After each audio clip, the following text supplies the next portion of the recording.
Hello everyone, আজকে আমরা class 11-এ Ryan মার্টিনের মডেল সেট 15 মানে 15 নম্বরটা করব।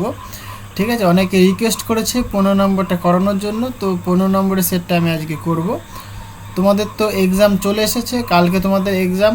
আজকে ফিজিক্স নিয়ে ভাবার কোনো দরকার নেই। ফিজিক্স এক্সামের আগে তোমরা এই সেটগুলো ভালো করে তৈরি করে নিও। আমি সমস্ত সেট যা যা করেছি সেগুলোর পিডিএফ কিন্তু টেলিগ্রামে দিয়ে দেবো। ঠিক আছে, টেলিগ্রামের লিঙ্ক তোমরা ডিসক্রিপশনে পেয়ে যাবে। তো সেখান থেকে তোমরা আমার টেলিগ্রামে জয়েন করে যেতে পারো। তো টেলিগ্রামে কিন্তু তোমরা সব পেয়ে যাবে। ঠিক আছে, তো এখন তোমরা সামনে যে এক্সামগুলো রয়েছে বাংলা, ইংলিশ, সেদিকে তোমরা কনসেন্ট্রেট করো। ফিজিক্সটা তোমরা কিছুদিন মানে যখন ফিজিক্স এক্সাম হবে তার আগে তোমরা ফিজিক্সটা পড়ো। ঠিক আছে, যখন সময় পাবে ভিডিও দেখে নিয়ে তৈরি করে নিও সব কিছু। ঠিক আছে, তো দেখো যে মডেল সেট বা মডেল কোশ্চেন পেপার 15 সেটা কী বলছে এখানে। এই মডেল সেটটাই 15 মডেল সেটটা মানে কিছু মানে বলবো না খুব মানে ভালো, মানে বাজে বাজে কিছু কোশ্চেন রয়েছে, আবার কিছু ভালো ভালো কোশ্চেন রয়েছে। ঠিক আছে, একটু কঠিন কঠিন কোশ্চেনও রয়েছে। এত কঠিন আমার মনে হয় না দেবে, সরাসরি কোশ্চেন তোমরা পাবে, চাপ নেই। তো দেখো কোশ্চেন সেটটা। তো ফার্স্ট যে কোশ্চেনটা সেটা কি বলছে দেখো, একের দাগের অথবা বলছে সূর্য থেকে পৃথিবীর গড় দূরত্ব, মানে সূর্য আর পৃথিবীর মধ্যে ডিস্টেন্স তোমাকে বলে দিয়েছে 1.5 ইন্টু 10⁸ কিলোমিটার। ফাইন, যে সূর্য পৃথিবীর সংযোজক সরলরেখার কোন বিন্দুতে, মানে এই যে সূর্য আর পৃথিবী তাদের মধ্যে তো একটা সরলরেখা রয়েছে, মানে এটা মনে করো সূর্য, সাপোজ এটা মনে করো পৃথিবী। ফাইন, তাহলে এদের মধ্যে যে সংযোগকারী মানে কানেক্টেড যে রেখাটা তাদের মধ্যবর্তী কোন বিন্দুতে বলছে মহাকর্ষীয় মানে পৃথিবীর মহাকর্ষীয় আকর্ষণ পরস্পরের সমান ও বিপরীত হবে। মানে ধরো আমি সাপোজ কনসিডার করলাম যে পি পয়েন্ট, এই পি পয়েন্টে মহাকর্ষীয় আকর্ষণ বল পরস্পরের সমান হবে এবং বিপরীত হবে। তাহলে যে পয়েন্ট, সেই পয়েন্ট আমাদেরকে এখানে বের করতে হবে। কিছুই নেই, সিম্পল জিনিস, জাস্ট তোমাকে একটু ক্যালকুলেশন করতে হবে। ওকে, তো দেখো আমি সাপোজ কনসিডার করছি যে সানটার মাস এমএস আর আর্থ বা পৃথিবী তার মাস এমই। আমি ছবিটা ভালো করে এঁকে দেখাচ্ছি এখানটায়। সো কোশ্চেন নাম্বার 1 অথবা ওকে, তো সাপোজ আমাদের কাছে এটা একটা সূর্য রয়েছে আর এটা আমাদের পৃথিবী। ওকে, এটা আমাদের কাছে সান, এটা আমাদের কাছে আর্থ হলো।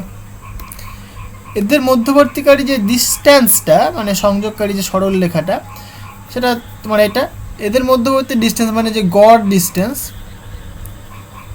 সেটা সাপোজ আমি কনসিডার করছি আর এই হলো তোমাকে বলে দিয়েছি। ফাইন, সূর্যের মাস আমি কনসিডার করছি এমএস আর পৃথিবীর মাস আমি ধরছি এমই।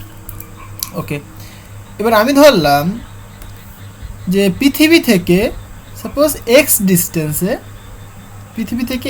ডিস্টেন্সে মহাকর্ষীয় আকর্ষণটা সমান এবং বিপরীত হবে। ওকে, তাহলে সূর্য থেকে এই পয়েন্টটা কতখানি হবে?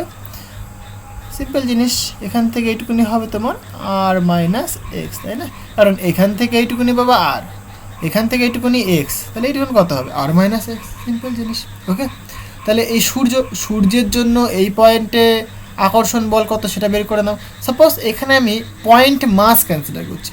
তুমি ইমাজিন করতে পারো ইউনিট পয়েন্ট মাস, অথবা তুমি ইমাজিন করতে পারো এখানে একটা অবজেক্ট রয়েছে। ওকে, সাপোজ এখানে একটা অবজেক্ট রয়েছে যার মাস হচ্ছে কি স্মল এম, এটাও তুমি ধরতে পারো, তোমার ইচ্ছা। তুমি ইউনিট মাসও কনসিডার করতে পারো, তুমি পয়েন্ট মাসও তুমি কনসিডার করতে পারো। ওকে, তো সূর্যের জন্য এই পি বিন্দুতে আকর্ষণ বল কত হবে সেটা বের করে নিই আমরা। সো ফর সান রাইট, তাহলে কি হবে দেখো, তাহলে সূর্যের জন্য তুমি কি বলবে যে ফোর্সটা FS that is equal to G into capital MS অবজেক্টের মাস ডিভাইডেড বাই ডিস্টেন্স কতখানি বাবা আর মাইনাস এক্স তার হোল স্কয়ার। এটাকে তুমি 1 নম্বর নাম দিয়ে রাখলে। সিমিলারলি ফর আর্থ রাইট, পৃথিবীর জন্য দেখবে, তাহলে পৃথিবীর জন্য কত হয় বলো, তাহলে এফ ই আর্থ এটা কত, capital G capital M E small M divided by X square. এটাকে তুমি 2 নম্বর নাম দাও। এবার তোমাকে কোশ্চেনে বলেছে যে ফোর্সটা হবে ওই বিন্দুতে, সেই ফোর্সটা কী হবে, সমান এবং বিপরীত হবে। বুঝতে পারলে? তাহলে সমান হবে। তাহলে আমি ক্যান্সেল দেখো বিপরীত কেন হবে, কেন বলছি তুমি এখান থেকে বুঝতেই পারছো বিপরীত হতেই হবে, কারণ এ একটা মাস, এখানে একটা মাস, এই যে বড় মাসটা মানে সূর্য এই অবজেক্টটাকে তার নিজের দিকে টানবে, তাহলে বলটাকে এদিক বরাবর, আর পৃথিবীটা একে এই দিক বরাবর টানবে, তার মানে যে ফোর্সটা হবে পরস্পরের অপোজিট, অলরেডি অপোজিট রয়েছে, বাট কোশ্চেনে আরেকটা শর্ত বলেছে দুটো ফোর্সই কি সমান হবে, বুঝতে পারলে? তাহলে শর্তানুসারে আমরা কি লিখতে পারি? সুতরাং শর্তানুসারে ওকে দুটো ফোর্স তুমি সমান করে দেবে, হলো? তাহলে এখানে তুমি লিখো G M S small M divided by R minus X তার whole square equal to capital G capital M E small M divided by X square. আমাকে এক্স বের করতে হবে, এখান থেকে একটু কাটাকাটি করো, ক্যালকুলেশন করো, আনসার চলে আসবে। দেখো জি আর এম কাটবে, ওকে? তাহলে এখানে পড়ে থাকবে দেখো এম এস, আমি লিখছি একটা লাইন, আমরা সব ভ্যালুগুলো এক এক করে পুট করব, equal to M E divided by X square, okay? দেখো গিভেন মানে কোশ্চেনে কি কি বলে দিয়েছে, কোশ্চেনে বলে দিয়েছে সূর্যের মাস সেটা কত গুণ বলে দিয়েছে পৃথিবীর মাসের, বাবা 33 64 00 33 64 00 গুণ এত, আর অ্যাভারেজ ডিস্টেন্স তোমাকে বলে দিয়েছে 1.5 into 10 to the power 8, 1.5 into 10 to the power 8 kilometre, ওকে? ঠিক লিখলাম, দেখে নাও এটা ডিস্টেন্সটা, এটা তোমার দেখো এখানে বলেছে সূর্যের ভর পৃথিবীর ভরের এত গুণ, ওকে? তো জিনিসগুলো এক এক করে পুট করব, দিয়ে ক্যালকুলেশন করব, তাহলে আমাদের আনসার চলে আসবে, একদম সিম্পল জিনিস। তাহলে এমএস এর জায়গায় মান পুট করে দাও, সুতরাং 33 64 00 into M E divided by R minus X তার whole square equal to M E divided by X square. Fine, এখান থেকে দেখো এই এম ই কেটে যাবে, একই জিনিস ভাই। তাহলে এখানে তুমি লিখতেই পারো আর মাইনাস এক্স তার হোল স্কোয়ার ইকুয়াল টু এটা 33 64 00 এক্স তার হোল স্কোয়ার, রাইট? এবার বোথ সাইডে তুমি রুট নিয়ে নাও, স্কোয়ার রুট নিয়ে নাও। তাহলে যদি স্কোয়ার রুট নাও তাহলে কি হবে দেখো, ওইটাকে যদি স্কোয়ার রুট করো একটা সিম্পল ভ্যালু দেবে, রুট ওভার অফ 3 3 64 00 করলে পরে 580 দেবে। তাহলে আলটিমেট তোমার এই ভ্যালুটা এসে দাঁড়াবে আর মাইনাস এক্স, আর এই ভ্যালুটা হবে তোমার 580 এক্স, রাইট? তাহলে এই মাইনাস এক্সটাকে ডান দিকে নিয়ে চলে আসো, তাহলে প্লাস এক্স হয়ে যাবে, তাহলে প্লাস হলে পরে 81 হবে, মানে 581 ইন্টু এক্স ইকুয়াল টু আর, আর এর ভ্যালু তুমি জানো বাবা, তাহলে এক্স ইকুয়াল টু আর এর ভ্যালু কত বলেছে 1.5 into 10 to the power 8 divided by 581 এত। এটা কিন্তু কিলোমিটারে লিখেছি, তাহলে এটা আমি কিলোমিটার লিখে দিলাম, আর মিটারে করার বা সেন্টিমিটারে করার কোনো দরকার নেই, ওকে? তাহলে এটাকে তুমি যদি ক্যালকুলেশন করো 1.5 into 10 to the power 8 divided by 581, অনেক আসছে ভ্যালু, একটা কত আসছে দেখো, সুতরাং এক্স ইকুয়াল টু 25 8 175.559 লিখে দিচ্ছে, এত কিলোমিটার অ্যাপ্রক্সিমেট, মানে এটা আনসার হবে, ওকে? তোমাদের হয়তো এখানে অন্যরকম আনসার বলেছে, মানে একই রকম, জাস্ট অ্যাপ্রক্সিমেট হয়তো কিছু বলেছে। দেখো এই দেখো এখানে 25 8 তারপরে 3টে শূন্য করে দিয়েছে, আমার কথা এসছে 25 8, তাহলে এই যে 175 লিখেছে এটাকে ওরা শূন্য করে দিয়েছে, ঠিক আছে? তো অ্যাপ্রক্সিমেট ঠিক আছে, অসুবিধা নেই, তাহলে এটা তোমার আনসার হবে, বুঝতে পারলে? এইভাবে তোমাকে বুঝে বুঝে করতে হবে। দেখো নেক্সট কোয়েশ্চেন, দেখো নেক্সট কোয়েশ্চেন কী বলছে বাবা, 2 দাগের অথবা বলছে একটি পারদ ব্যারোমিটারের নলের প্রস্তুচ্ছেদের ক্ষেত্রফল, কোয়েশ্চেনটা খুবই ইম্পর্টেন্ট, মানে বুঝতে হবে, কোয়েশ্চেনটা না বুঝলে পরে হবে না। পারদ ব্যারোমিটার মানে একটা পারদ ব্যারোমিটার রয়েছে, একটা নলের ভিতরে পারদ রয়েছে, পারদ উঠবে, আমি দেখ ছবি আঁকছি তাহলে বুঝতে পারবে। তার ক্ষেত্রফল তোমাকে বলে দিয়েছে এবং পারদ পাত্রের পারদ পৃষ্ঠ থেকে এর দৈর্ঘ্য বলে দিয়েছে 85 সেন্টিমিটার। এই কথাটাও ইম্পর্টেন্ট, পারদ পাত্রের পারদ পৃষ্ঠ থেকে এর দৈর্ঘ্য বলছি আমি, বলছে পারদ পৃষ্ঠের উচ্চতা 75 সেন্টিমিটার। তাহলে টরিসেলির শূন্যস্থানে বায়ুমণ্ডলীয় চাপ 1 সিসি বায়ু প্রবেশ করালে পারদস্তম্ভের উচ্চতা কত হবে? ওকে, তাহলে কি কি বলেছে সেসব ইনফরমেশনগুলো অনুসারে আমরা একটা ছবি আঁকি। সো 2 দাগের অথবা দেখো, প্রথমত মনে করো একটা পাত্র রয়েছে,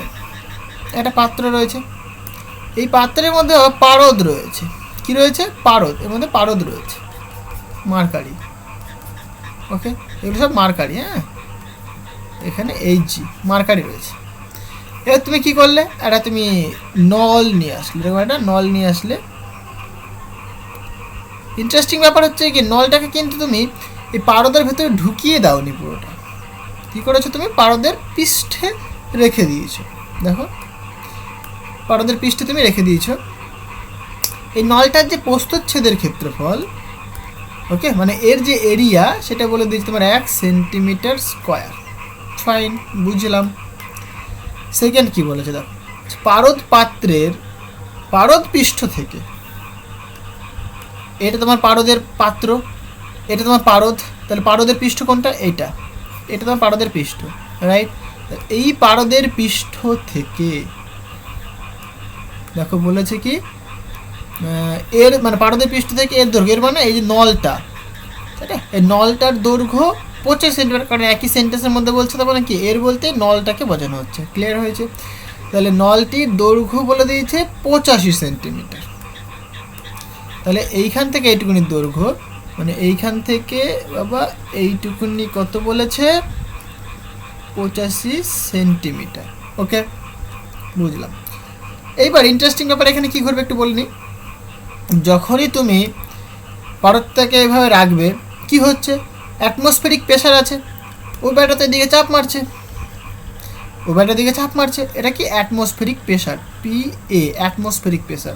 সেটা কত? 76 সেন্টিমিটার এইচ, আমরা সবাই জানি 76 সেন্টিমিটার এইচ, এটা তোমার অ্যাটমসফেরিক প্রেশার। তাহলে এ চাপ দিচ্ছে, এই চাপ দেওয়ার দরুন এই যে পাত্রের পারদ, এই ব্যাটা কিন্তু ওপরে উঠে আসছে, এবার কত দূর পর্যন্ত ওপরে উঠেছে সেটা কোশ্চেনে বলছে। এই যে পারদের পৃষ্ঠ থেকে আই থিঙ্ক 75 সেন্টিমিটার। দেখো এখানে বলেছে পারদ স্তম্ভের উচ্চতা 75 সেন্টিমিটার। বুঝতে পারলে? ফিজিক্সটা বোঝো। তাহলে এখান থেকে এইটুকুনি কত? 75 সেন্টিমিটার। কারণ অ্যাটমসফেরিক প্রেশার, এখানে প্রেশার দিচ্ছে, পারদ এখানে ফুস করে ওপরের দিকে উঠে যাচ্ছে, এবং এইখানটা কিন্তু ফাঁকা, এখানে কিন্তু কি রয়েছে? এয়ার রয়েছে, এখানে নর্মাল এয়ার রয়েছে। এবার আমি জানি না এই এয়ারটার ভলিউম কতখানি বা এয়ারটার প্রেশার কতখানি। হ্যাঁ, আমি কনসিডার করে নিচ্ছি, আমরা ইন জেনারেল করবো। ধরছি এখানে যে এয়ারটা রয়েছে, এই যে এয়ার, এই এয়ারটার প্রেশার কনসিডার করলাম P1, ভলিউম কনসিডার করলাম V1। ক্লিয়ার হয়েছে? ওকে, এটা একটু বুঝতে হবে কোশ্চেনটা একটুখানি গিয়ে। এবার বলছে টরিসেলির শূন্যস্থান বলতে কোনটাকে বোঝানো হয়? এই যে এইটুকুনি যেটা, সেটা টরিসেলিস, মানে এই যে ফাঁকা স্থান যেটা, এটাকে বলে আমরা টরিসেলির শূন্যস্থান। ওকে, যেখানে এয়ার রয়েছে, এই এয়ারটার ফাঁকা স্থানটাকে বলা হয়ে থাকে টরিসেলির শূন্যস্থান। এইবার নেক্সট পার্টটাই বলেছে, এই টরিসেলির শূন্যস্থানে বায়ুমণ্ডলীয় চাপে 1 সিসি বায়ু প্রবেশ করালে পারদ স্তম্ভের উচ্চতা কত হবে? কি বললাম? মানে টরিসেলির শূন্যস্থানে বায়ুমণ্ডলীয় চাপে 1 সিসি বায়ু প্রবেশ করালে, তাহলে নেক্সট কেসে তুমি কি করবে? এর মধ্যে বায়ু প্রবেশ করাবে, মানে ছবিটা আমি আবার আঁকি, কারণ দুটো ছবি হবে। এই ছবি আবার একটু বড় হয়ে গেল। ওকে, এইখানে তোমার পারদ রয়েছে, এটা তোমার টিউবটা। ওকে, এইবার কি হয়েছে? পারদ তো উপরে উঠে এসছে, এবার যখন তুমি এখানে এক্সট্রা যখন তুমি এয়ার যখন ইনক্লুড করবে, হালকা বোঝো কথাটা, এয়ার যখন তুমি এখানে এক্সট্রা ইনক্লুড করছো, তার ফলে কি হচ্ছে, এই যে পারদটা নিচের দিকে নেমে আসবে কিছুটা। সিম্পল জিনিস ভাই, 75 ছিল সে তখন আর 75 থাকবে না, কারণ তুমি প্রেশার দিয়েছো, ভলিউম দিয়েছো, পারদ নিচে নেমে চলে আসবে। ওকে, তাহলে পারদ কিন্তু প্রথমে ছিল সাপোজ এইখানে, কিন্তু এখন হয়ে গেল এইখানটা। Is it clear? মানে এতদূর পর্যন্ত ছিল 75 সেন্টিমিটার, এখন কতখানি বলো? আমি সাপোজ কনসিডার করে নিচ্ছি সেটা এইচ হাইট, এটা হয়তো বলেনি আমাদের, 8 সেন্টিমিটার। ওকে, তাহলে কতখানি নেমেছে? 75 মাইনাস এইচ, এতখানি নিচে নেমেছে। কিন্তু তোমার টিউবটার কিন্তু ডিস্টেন্স সেমই থাকবে। টিউবটার ডিস্টেন্স পাল্টাবে কী করে? টিউবটা ভাই 25 সেন্টিমিটার নিয়েছি, 25 সেন্টিমিটার কিন্তু থাকবে, তাই না? ওকে, তাহলে এইখানে যে তোমার এয়ার তুমি ঢুকিয়েছো, সেই এয়ারটার ভলিউম তুমি বলেছো কতখানি? প্রেশার সাপোজ P2 আর ভলিউম বলেছো তুমি V2। এই ভলিউমটা তুমি এখানে বলে দিয়েছো, হেয়ার V2 তুমি বলে দিয়েছো 1 সিসি। আর প্রেশারটা তুমি বলেছো দেখো, টরিসেলি শূন্যস্থানে বায়ুমণ্ডলীয় চাপে 1 সিসি বায়ু প্রবেশ করালে। তার মানে তুমি পারস্তম্ভের উচ্চতা কত হবে? হ্যাঁ, তাহলে পারস্তম্ভের উচ্চতা কত হবে, মানে এখান থেকে এইটুকু, মানে এইচ আমাদেরকে ফাইন্ড আউট করতে হবে। আমাদের মেন উদ্দেশ্য হবে কি? এইচটাকে বের করা। এবার এখানে একটা কনফিউশন ব্যাপার যে দেখো, যেহেতু তুমি এক্সট্রা বায়ু এখানে ইনক্লুড করিয়েছো, মানে প্রেশার দিয়ে, তার প্রেশারটা কি বায়ুমণ্ডলীয় চাপের বলছে? এখানে বলছে বায়ুমণ্ডলীয় চাপে 1 সিসি বায়ু প্রবেশ করালে। তাহলে এইখানে যখন তুমি বায়ু প্রবেশ করিয়েছো, এর চাপটা কি বায়ুমণ্ডলীয় চাপ? বায়ুমণ্ডলীয় চাপ হলে পরে এর প্রেশারটা 76 সেন্টিমিটার হবে, বুঝতে পারলে? এর প্রেশারটা 76 সেন্টিমিটার হবে।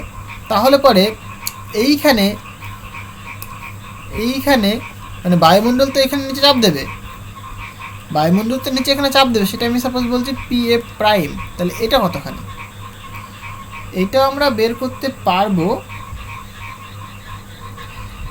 নাকি বলতে চাইছে এইটাই তোমার 76 সেন্টিমিটার মানে বায়ুমণ্ডলীয় চাপ, আর এইখানে এটা করে দেখা যায়, ঠিক আছে? একটু করে দেখা যায়। তাহলে প্রথম কেসটা নিয়ে আগে আমরা অ্যানালিসিস করি। প্রথম কেসটা দেখো, তাহলে এই যে PA প্রেশার, মানে এই পয়েন্টের প্রেশার তোমার কত? PA বায়ুমণ্ডলীয় চাপ। তাহলে এই প্রেশারটা দেখো, আর এইখানের প্রেশার হচ্ছে তোমার কত? P1। আর এই পারত্বের জন্য প্রেশার কতখানি হবে? 76 সেন্টিমিটার HG হবে। তাহলে টোটাল প্রেশার কতখানি হবে এই পয়েন্টে? তাহলে আমরা লিখতে পারি PA equal to P1 plus 75 centimetre H। এটা আমরা ইজিলি লিখতে পারি। তাহলে এইখানে তুমি PA মানে P এর ভ্যালু তুমি জানো 76, তাহলে তুমি P1 ইকুয়াল টু লিখতে পারো 76 মাইনাস 75 সেন্টিমিটার এইচ। আমি সেন্টিমিটার HG এই ইউনিটেই রাখলাম। তাহলে P1 equal to 1 centimetre HG। তাহলে এইখানে যে এয়ার রয়েছে তার প্রেশার কতখানি? 1 সেন্টিমিটার HG। ক্লিয়ার হয়েছে বাবা? তাহলে ওইটুকুনি প্রেশার কিন্তু 1 সেন্টিমিটার HG। ওকে, এইবার দেখো ভালো করে বোঝো। আমি সাপোজ বলছি যে এইখানটায় যখন তুমি এয়ার প্রেশার দিয়েছো, তাহলে ধরলাম প্রেশার P2, ভলিউম V2, তাহলে এইখানে বায়ুমণ্ডলীয় চাপ কতখানি? PA prime. তাহলে তুমি বলবে PA prime that is equal two, তাহলে এই পয়েন্টে কী কী হবে? এখানে এয়ারের প্রেশার সেটা P2, এইখানে কতখানি উঠেছে? H উঠেছে, তাহলে H সেন্টিমিটার HG। ওকে, তাহলে এইখানে তুমি যদি বলো যে ভাই বায়ুমণ্ডলীয় চাপটাই 76 সেন্টিমিটার ছিল, তাহলে তুমি এখানে 76 লিখে দেবে, এখান থেকে তুমি P2 ক্যালকুলেট করতে পারো। ফাইন, ওকে, আমি তাহলে সেটাই ধরবো, কারণ অ্যাকচুয়ালি কি বায়ুমণ্ডলীয় চাপ তো এটাই, বায়ুমণ্ডলীয় চাপ এটাই, তাহলে PA প্রাইম তোমার বায়ুমণ্ডলীয় চাপ। তাহলে সেটা যদি 76 সেন্টিমিটার হয়, তাহলে এখান থেকে তুমি P2 তুমি ক্যালকুলেট করতে পারো যে P A prime minus H centimetre H. Fine, তাহলে পি এ প্রাইম এটার ভ্যালু কিন্তু আমি ক্যান্সেল করছি, যেটা কোশ্চেনে বলেছে 76 সেন্টিমিটার। তাহলে এটা তোমার 76 সেন্টিমিটার মাইনাস এইচ, এইচ এটা তোমার পি টুর ভ্যালুটা পেলে। ফাইন, এবার কোশ্চেনটা আর একটু ভালো করে বোঝো। তাহলে এইখানে টেম্পারেচারের কোনো গল্প নেই, তাহলে আইসোথার্মাল প্রসেস বলতে পারি বা বয়েলের সূত্র আমরা এখানে অ্যাপ্লাই করতে পারি। তাহলে অ্যাকর্ডিং টু বয়েলস ল আমরা কি লিখতে পারি, P1V1 equal to P2V2। Simple জিনিস ভাই, P1V1 ইকুয়াল টু P2V2, এটা আমরা জানি, কারণ PV ইকুয়াল টু কনস্ট্যান্ট হয়। তাহলে এখান থেকে দেখো আমরা কি করতে পারি, প্রেশার প্রথম ক্ষেত্রে দেখো P1 কতখানি ছিল 1 সেন্টিমিটার এইচ, তাহলে 1 সেন্টিমিটার এইচ লেখো ইন্টু ভলিউম V1 কতখানি বলো তো, ভলিউম মানে এই পুরোটুকুনের ভলিউম হবে, রাইট। এখানে দেখো ক্ষেত্রফল বলে দিয়েছে, এই হাইটটা কতখানি, হাইটকে যদি তুমি ক্ষেত্রফল দিয়ে মাল্টিপ্লাই করো তাহলে তুমি ভলিউম পেয়ে যাবে। তাহলে হাইট কতখানি হবে 85 মাইনাস 75, সেটাকে তুমি 1 দিয়ে মাল্টিপ্লাই করো, তাহলে 85 মাইনাস 75 ইন্টু 1 সেন্টিমিটার স্কোয়ার, তাহলে এটা তোমার ভলিউম দিয়ে দিচ্ছে, ইকুয়াল টু P2। সাপোজ আমি জানি না P2 কত, কারণ এরকম একটা ভ্যালু এসছে, সাপোজ লিখছি P2 ইন্টু ভলিউম। ভলিউম কত হয় বাবা, এইখানে দেখো volume 85 minus H into 1, 85 minus H into 1। But interesting ব্যাপার হচ্ছে কি, এখানে কিন্তু ভলিউম তোমাকে বলে দিয়েছে, এখানে তোমাকে ভলিউম কিন্তু বলে দিয়েছে, কারণ ভলিউম কত বলে দিয়েছে 1 সিসি বলে দিয়েছে, তাহলে এখানে তুমি 1 সিসি ইউজ করতে পারো। একটা ইন্টারেস্টিং জিনিস দেখি একটুখানি, তাহলে এইটুকুনি মানে তো ভলিউম, মানে V2 মানে তুমি বলবে 85 মাইনাস এইচ, তাহলে V2 1, তাহলে 85 মাইনাস এইচ, এদিকে চলে আসলে 84। আচ্ছা এরকম আসছে তাই তো, ঠিক আছে। এখান থেকে একদম পুরো ল থেকে অ্যাপ্লাই করে দেখি আমরা কি হবে। আচ্ছা, কারণ ওটা তোমার এইচটা, এখানে যে এইচটা দেবো এটা জাস্ট হাইটের ভ্যালুটা, বাট আমাদের তো মানে প্রেশার পারস্তম্ভের চাপ বের করতে হবে, CMHG আকারে বের করতে হবে। ওকে, তাহলে এই ভ্যালুটা তুমি লিখবে 1 সেন্টিমিটার কিউব লিখবে, সিসি মানে কি সেন্টিমিটার কিউব, হ্যাঁ এগুলো তো জানো নিশ্চয়ই। সিসি মানে তুমি লিখবে 1 সেন্টিমিটার কিউব, এগুলো তো জানো বাবা। তাহলে এখানে বলো তুমি কি করবে, 1 সেন্টিমিটার কিউব। এইখান থেকে ক্যালকুলেট করলে পরে তুমি P2 ভ্যালু পাবে, তাহলে 85 মাইনাস 75 মানে 10 চলে আসছে, সুতরাং P2 ইকুয়াল টু 10 এত কি সেন্টিমিটার এইচ হবে, কারণ প্রেশারটাকে আমরা সেন্টিমিটার এইচ লিখেছি, এখানে যে প্রেশারটা লিখেছিলাম না সেন্টিমিটার এইচ ছিল, তাহলে P2 ভ্যালু কত আসছে 10 সেন্টিমিটার এইচ। ফাইন, ওকে বুঝলাম। এইবার আমরা দেখো পি এ মানে এখান থেকে P2 ভ্যালু, মানে এটাকে তুমি কিছু একটা নাম দিতে পারো, সাপোজ আমি বলছি এটা 1 নম্বর, এটাকে বলছি 2 নম্বর, রাইট। তাহলে এটাকে সাপোজ 3 নম্বর, তাহলে 2 নম্বর ইকুয়েশন থেকে তুমি বলতেই পারো, সুতরাং ফ্রম ইকুয়েশন 2 কত বাবা, P2 ভ্যালু কত 10, মানে অ্যাকচুয়ালি কী ছিল, P2 equal to 76 minus H, এটা। তাহলে এখান থেকে তুমি 10 ইকুয়াল টু 76 মাইনাস এইচ, তাই এটা এদিকে আসলে পরে এইচটা প্লাস হয়ে গেল, 76 মাইনাস 10 করলে 66, তাহলে এইচটা কতখানি বলো 66 সেন্টিমিটার এইচ। এইটা তোমার আনসার হবে, এইচের ভ্যালু কত আসছে এখানে 76 সেন্টিমিটার এইচ।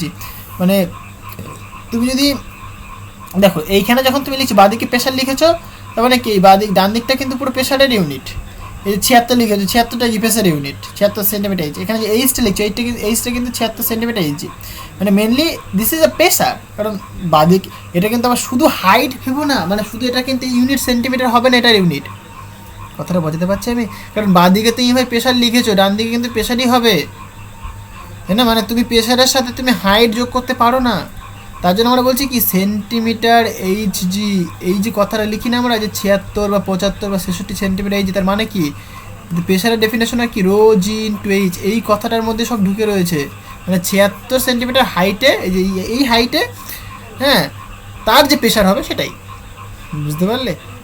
তার জন্য বলি আমরা 76 সেন্টিমিটার এইচি। তাহলে এই যে এইচে ভ্যালুটা তুমি পাচ্ছ না কি, প্রেশারে ভ্যালু পাচ্ছ কি 76 সেন্টিমিটার এইচি। হ্যাঁ, হাইটটা কতখানি তুমি বলবে হাইট 76 সেন্টিমিটার, কিন্তু আমি যদি প্রেশার বলছি এইচ দিয়ে, এখানে মনে করো তুমি প্রেশারকে রিপ্রেজেন্ট করছো, ফাইন। তাহলে এটা কতখানি উঠছে, এটা মানে পারদের পৃষ্ঠতল থেকে 76 সেন্টিমিটার, এই 76 নয়, কত 66 সেন্টিমিটার কিন্তু উপরে উঠছে। ওকে, এখানে কি বলেছে, পারদস্তম্ভের উচ্চতা কত, মানে বায়ু প্রবেশ করালে পারদস্তম্ভের উচ্চতা কত হবে, 76 সেন্টিমিটার এইচজি, এই 66 সেন্টিমিটার এইচজি, এইটা ক্লিয়ার হয়েছে, এটা পেলাম আমরা। আচ্ছা, আরেকটা আমার যেটা কনফিউশন হয়েছিল সেটা একটুখানি আমরা চেক করে দেখি। ফিজিক্স তো ভাই একটু চেক করতে হয়, তাই না? যদি সাপোজ এইখানকার প্রেশার তুমি 76 ধরো, তাহলে কেমন হতো? ক্লিয়ার হয়েছে, একটুখানি ক্রস চেক করা যাক।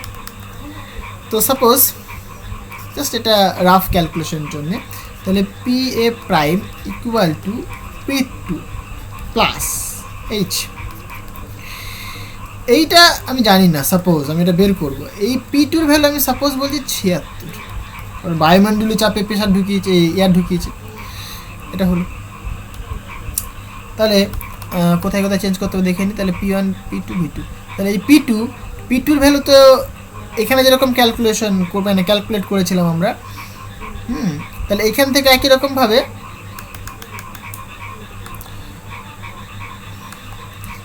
যদি আমরা এখানে এই ফর্মুলা ইউজ করি, তাহলে P2-র ভ্যালু চলে আসবে, তাহলে P2-র ভ্যালু 10 আসবে, এখানটায় P2-র ভ্যালু 10 আসবে। হ্যাঁ, আচ্ছা, এখানে একটুখানি অন্যরকমভাবে করা যাক, কারণ ওই টেকনিকটা অ্যাপ্লাই করছি না আমি। Suppose P1 V1 equal to P2 V2, right? তাহলে P2 এখানে আমি 76 ধরে নিচ্ছি, হ্যাঁ না, তাহলে তো কিছুই হবে না, ব্যাপারটা P2 বলেই নি, বুঝতে পারলে? কারণ P2টা হতে পারে না, কারণ ওই ভেতরে 76 সেন্টিমিটার মানে অ্যাটমসফিয়ারিক প্রেশার থাকা পসিবল নয়। কারণ তুমি দেখো, তাহলে এইটার মানে ভ্যালিডি থাকবে না, কারণ P1 এর ভ্যালু তুমি জানো, P2 ভ্যালু তুমি V2 ভ্যালু, V1 তুমি ভ্যালু জানো, P2-র ভ্যালু তুমি জানো, V2-র ভ্যালু তুমি জানো, বুঝতে পারলে? তাহলে তো ইকুয়েশনে কোনো ভ্যালুই থাকলো না, তাই না? সব ভ্যালু তুমি জানো, তাহলে আননোন কী থাকলো? আননোনে কিছু তো থাকবে না। ক্লিয়ার হয়েছে? সো এটা হবে না, যেটা যেটা দেখালাম সেটাই অ্যাকচুয়াল হওয়া দরকার। ক্লিয়ার হয়েছে? এটা নানাবিধভাবে কোয়েশ্চেনটা করতে পারে, যেমন একটুখানি আমি বলে দিই। স্ট্যান্ডার্ড কোয়েশ্চেন, খুবই মানে এরা টাফ এবং ইন্টারেস্টিং কোয়েশ্চেন, দেখতেই পাচ্ছ, কনসেপচুয়াল কোয়েশ্চেন একটা। এখানে অনেক সময় বলে দেয় এই যে হাইটটা, এই হাইটটা বলে দেয় তোমাকে, এইচটা বলে দেয়, বলে এইখানে অ্যাটমসফিয়ারিক প্রেশার কতখানি, মানে এই যে অ্যাটমসফিয়ারিক প্রেশার না, এই বায়ুমণ্ডলের চাপটা কতখানি হবে সেটা বের করতে বলে, এরকম বলে। অনেক সময় বলে যে P2 মানে এর ভেতরে কতখানি প্রেশার ক্রিয়েট হচ্ছে সেটা বের করে দাও, বুঝতে পারলে? তাহলে এরকম কোশ্চেন কিন্তু করতে পারে, জাস্ট ঘুরিয়ে। তাহলে এই যে কনসেপ্ট আমি শেখালাম, এটা যদি তুমি বুঝতে পারো, তাহলে এখান থেকে যেমনই কোশ্চেন দেখ না কেন করতে পারবে, ঠিক আছে? এর উত্তরটা আমি দেখেছি, আমি এটা বাড়িতে 2-3 বার আমি চেক করেছি, তোমাদের যে আনসারটা বলেছে আনসার সাথে মানে মেলেনি, আই থিঙ্ক আনসারটা ভুল আছে। এখানে দেখো 70 সেন্টিমিটার বলছে, আমার মনে হয় আনসারটা ভুল আছে। তোমাদের কি মতামত অবশ্যই আমাকে জানিও। আমি 2-3 বার এটাকে চেক করেছি, 2-3 বার দেখেছি আমি কোশ্চেনটা করে, ঠিক আছে? তো আমার মনে হচ্ছে আনসারটা ভুল আছে, কারণ আমার তো এটা আসছে আনসার, বাবা যা ইনফরমেশন দিয়েছে সেই অনুসারে। আর আমার যদি কিছু কোনো ভুল হয়ে থাকে অবশ্যই আমাকে জানিও। তো তোমাদের কি মতামত কমেন্ট করে কিন্তু অবশ্যই আমাকে জানিও। ওকে, চলো নেক্সট কোশ্চেন দেখা যায়। হ্যাঁ, 3 দাগের বিটটা দেখো, বলছে স্থির আয়তনে 100 গ্রাম নাইট্রোজেন গ্যাসের উষ্ণতা। দেখো এখানে কিন্তু 100 গ্রাম নাইট্রোজেন গ্যাস বলেছে, নাইট্রোজেন মানে N2, N2-কে তুমি এরকমও লিখতে পারো N ট্রিপল বন্ড N। ওকে, Nটাই কি ট্রিপল বন্ড থাকে। হ্যাঁ, কত গ্রাম মাস তোমাকে বলে দিয়েছে 100 গ্রাম, ফাইন। গ্যাসের উষ্ণতা টেম্পারেচার T1 থেকে T2 হয়েছে, তাহলে টেম্পারেচার চেঞ্জ কতখানি, মানে টেম্পারেচারে চেঞ্জ হয়েছে T2 - T1, সিম্পল জিনিস। যে প্রযুক্ত তাপ কতখানি হবে, অভ্যন্তরীণ শক্তি বৃদ্ধি কতখানি হবে, সম্পাদিত বাহ্যিক কার্যের পরিমাণ কতখানি হবে। দেখো বাহ্যিক কার্য মানে কার্য, এক্সটার্নাল ওয়ার্ক, এটা সিম্পলি তুমি বলে দিতে পারো কী হবে বলো তো, 0 হবে। কেন? কারণ এখানে একটা কথা বলেছে স্থির আয়তন, এই কথা থেকে আমি বুঝতে পারলাম যে ভাই কার্য জিরো হবে, কারণ কার্যের ডেফিনেশন বলছে পি ইন্টু ডিভি। ভি যদি ভাই চেঞ্জ না হয়, ভি যদি কনস্ট্যান্ট থাকে, তাহলে ডিভির ভ্যালু কত দেবে?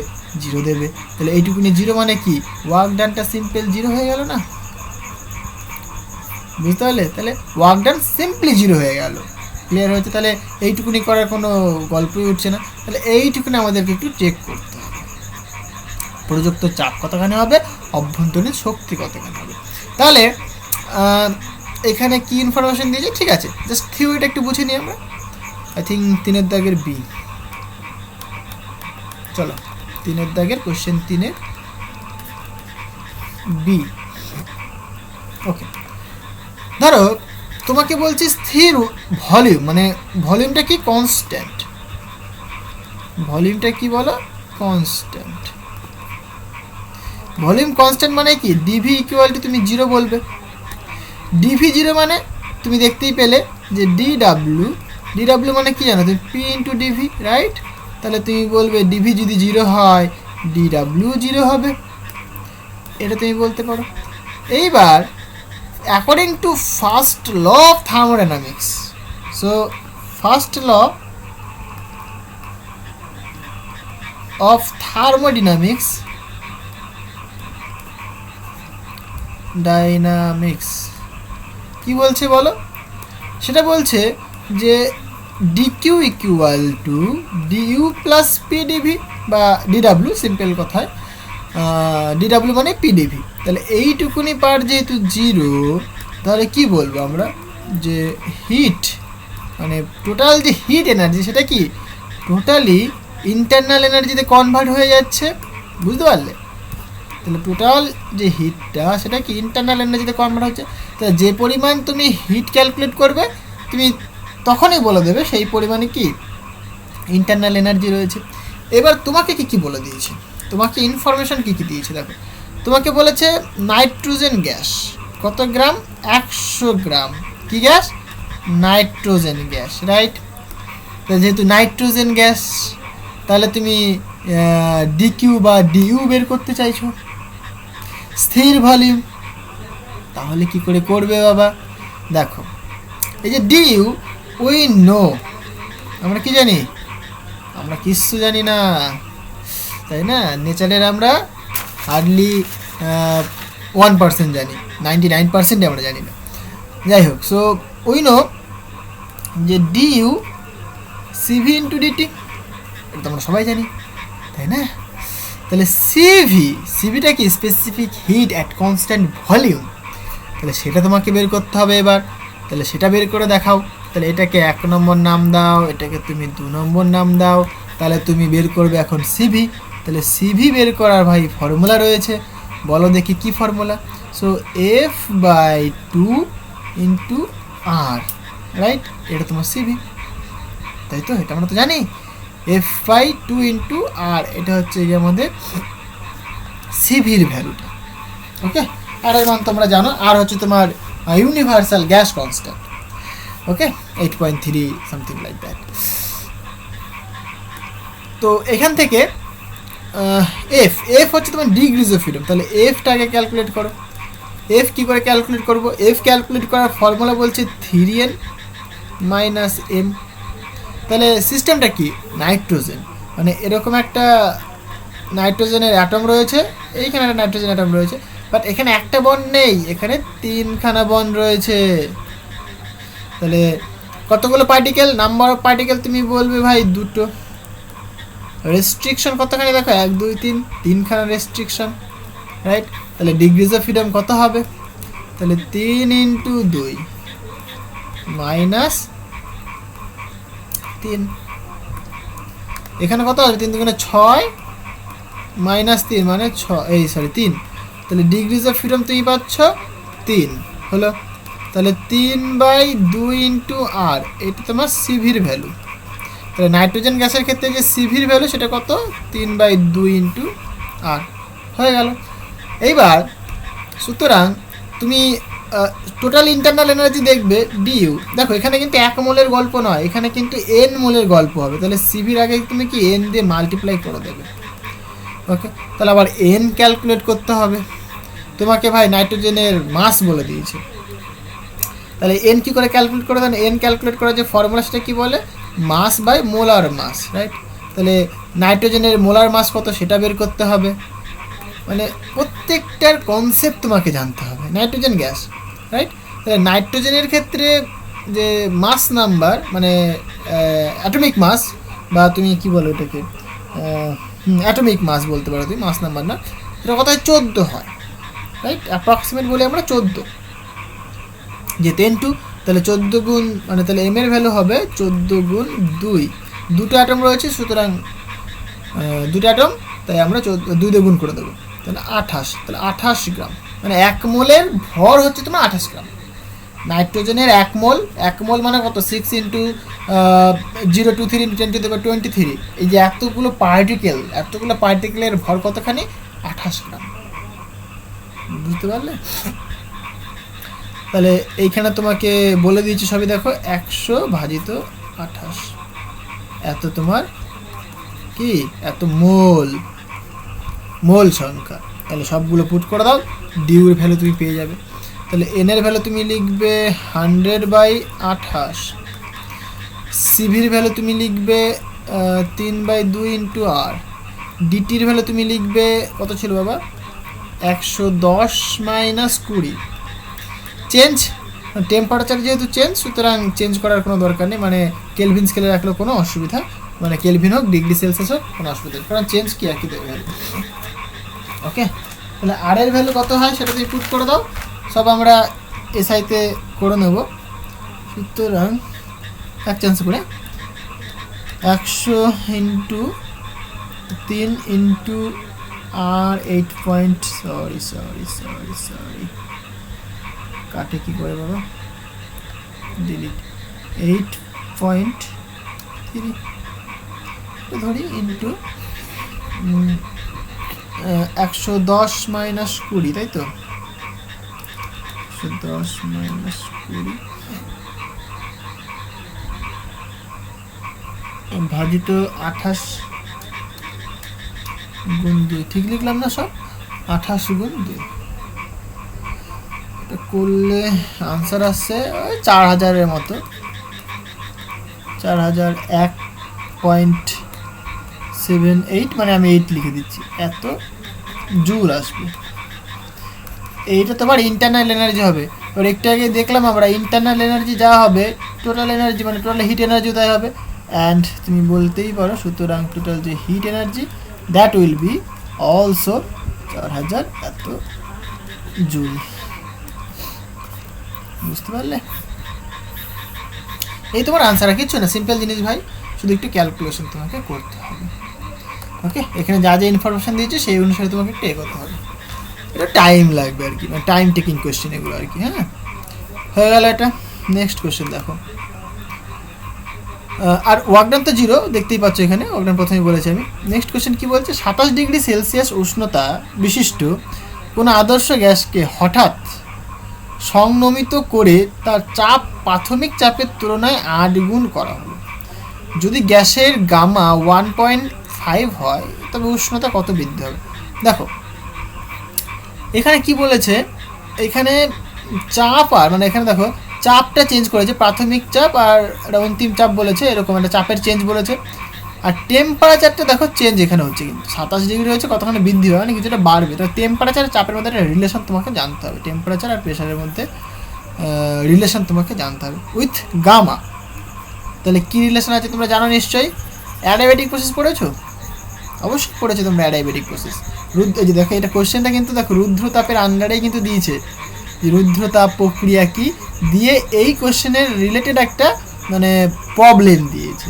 তার মানে কি এখান থেকে অনেক কিছু এভাবে বুঝে নিতে হয়। হ্যাঁ, কোশ্চেন থেকেও বুঝতে, মানে অ্যাকচুয়ালি কী হয় বলো তো, যে কোশ্চেন যে থিওরি দিচ্ছে তার বেসিসের কোশ্চেন এখানে করা হয়ে থাকে ম্যাক্সিমাম টাইম আর কি, সবসময় বলবো না। এখানে যেরকম সমষ্ণ প্রক্রিয়া বলে দিয়েছে, বাট এখানে কোশ্চেন করেছে কিন্তু স্থির আয়তনের, বাট হ্যাঁ কি তোমার থার্মোডাইনামিক্স থেকে কিন্তু কোশ্চেন দিয়েছে, আলাদা কিন্তু কোশ্চেন না। যাই হোক, রুদ্রতাপ বা অ্যাডিয়াবেটিক প্রসেসের ক্ষেত্রে আমরা যেটা জানি, I think this is question number 4B। Adiabatic প্রসেসের ক্ষেত্রে আমরা সবাই জানি PV to the power gamma equal to constant, suppose আমি সেটাকে কে ধরলাম, ওকে। বাট আমার ভি দরকার নেই বাবা, আমার দরকার টি। তাহলে আইডিয়াল গ্যাস, সবই আইডিয়াল গ্যাস, তাহলে for an ideal gas PV equal to, suppose আমি বলছি 1 মোলের জন্য, তাহলে 8টি, এখানে এনটাকে আমি বলছি সাপোজ 1 মোল, এটা জানি আমরা। তাহলে ভি ইকুয়াল টু তুমি কী বলবে বাবা, 8টি ডিভাইডেড বাই পি বলবে। ভি এর জায়গায় মান পুট করে দাও, সুতরাং পি, ভি এর জায়গায় লিখছি আমি 8টি by P to the power gamma equal to constant, K হচ্ছে তোমার কি কনস্ট্যান্ট। এখান থেকে তুমি কি লিখবে দেখো, পি রয়েছে এখানে P to the power minus gamma, আর এখানে 8 to the power gamma into T to the power gamma equal to constant. 8 to the power gamma লেখো আর 1000 লেখো বা যা খুশি লেখো, সেটা তো হয় কনস্ট্যান্টে দেবে, তাই না। তাহলে এখান থেকে তুমি কি বলবে যে এটা 1 মাইনাস, মানে টি টু দি পাওয়ার লেখো আগে, T to the power gamma into P to the power 1 minus gamma, right, equal to K by 8 to the power gamma, সেটা আবার কে হবে, সেটাকে আমি কে প্রাইম বা কে 1 যা খুশি ধরে নাও, কনস্ট্যান্টও দেবে রে বাবা, আলাদা কিছু তো দেবে না কনস্ট্যান্ট ছাড়া। তাহলে এইটা হচ্ছে তোমাদের রিলেশন, মানে এটা কি টেম্পারেচার আর প্রেশারের মধ্যে অ্যাডিয়াবেটিক প্রসেসের একটা রিলেশন। ওকে, তোমরা হয়তো শুধুমাত্র এটা দেখেছো, হ্যাঁ, এটা ছাড়াও কিন্তু তুমি প্রেশার আর এই ভলিউমের মধ্যে রিলেশন দেখছো, একই রকমভাবে ভলিউম আর টেম্পারেচারের মধ্যে রিলেশন বের করতে পারো, প্রেশার আর টেম্পারেচারের মধ্যে রিলেশন বের করতে পারো, 3টে রিলেশন তোমরা কিন্তু বের করতে পারো জাস্ট আইডিয়াল গ্যাসের ইকুয়েশনটাকে ইউজ করে। যেটাকে এলিমিনেট করতে হবে সেটা ভ্যালু ক্যালকুলেট করে না ভাই, পুট করে দাও, হয়ে গেল। ওকে, আচ্ছা, তাহলে এটা বুঝলাম আমরা। এবার আমাদের কোয়েশ্চেনে কী কী বলেছে সেটা দেখো এবার। তাহলে আমি যদি দুটো কেস বলি, তাহলে তুমি বলবে যে ভাই T1 to the power gamma P1 to the power 1 minus gamma equal to T2 to the power gamma P2 to the power 1 minus gamma, এটা বলবে তুমি, রাইট। তাহলে এখান থেকে আরেকটু সিম্পলিফাই করে দিই, প্রেশার আর টেম্পারেচারকে একদিকে রেখে দিই, প্রেশার P1 বাই P2 করে দিই, রাইট, P1 বাই P2 করলাম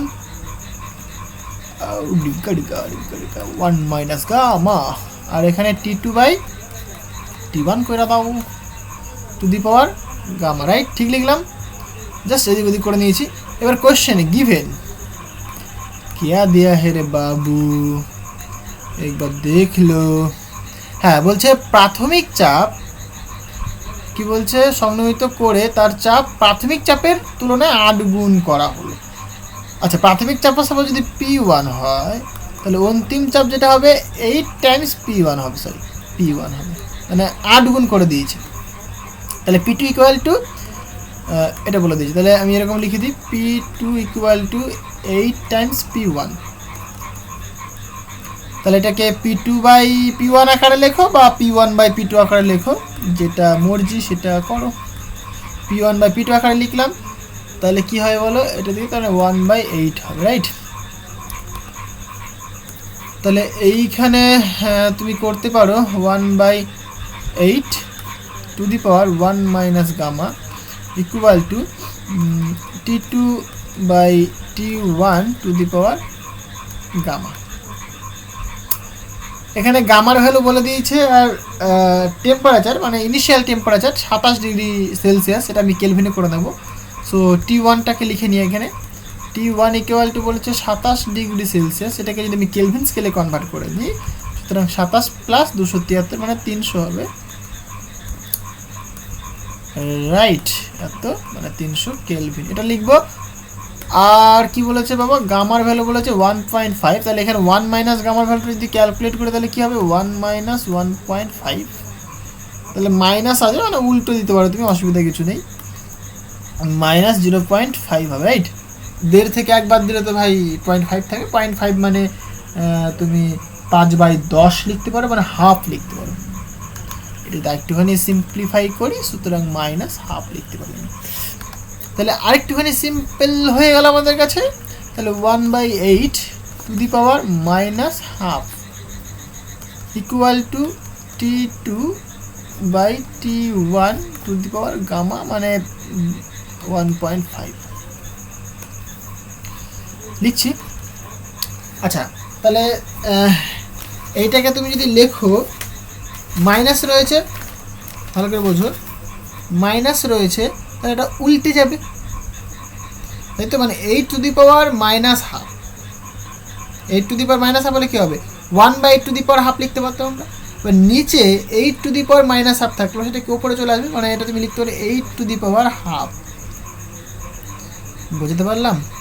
ইকুয়াল টু T2 ভ্যালু তুমি বের করতে চাইছো বাবা, T1টা তুমি বলেছো 300 কেলভিন, ইকুয়াল টু 1.5। 1.5 মানে তুমি এবার বলতে পারো এরকম যে এটাকে তুলে দিলে পরে এখানে একটা 10 আসবে, ঠিক বললাম তো? তুলে দিলে একটা 10 আসবে।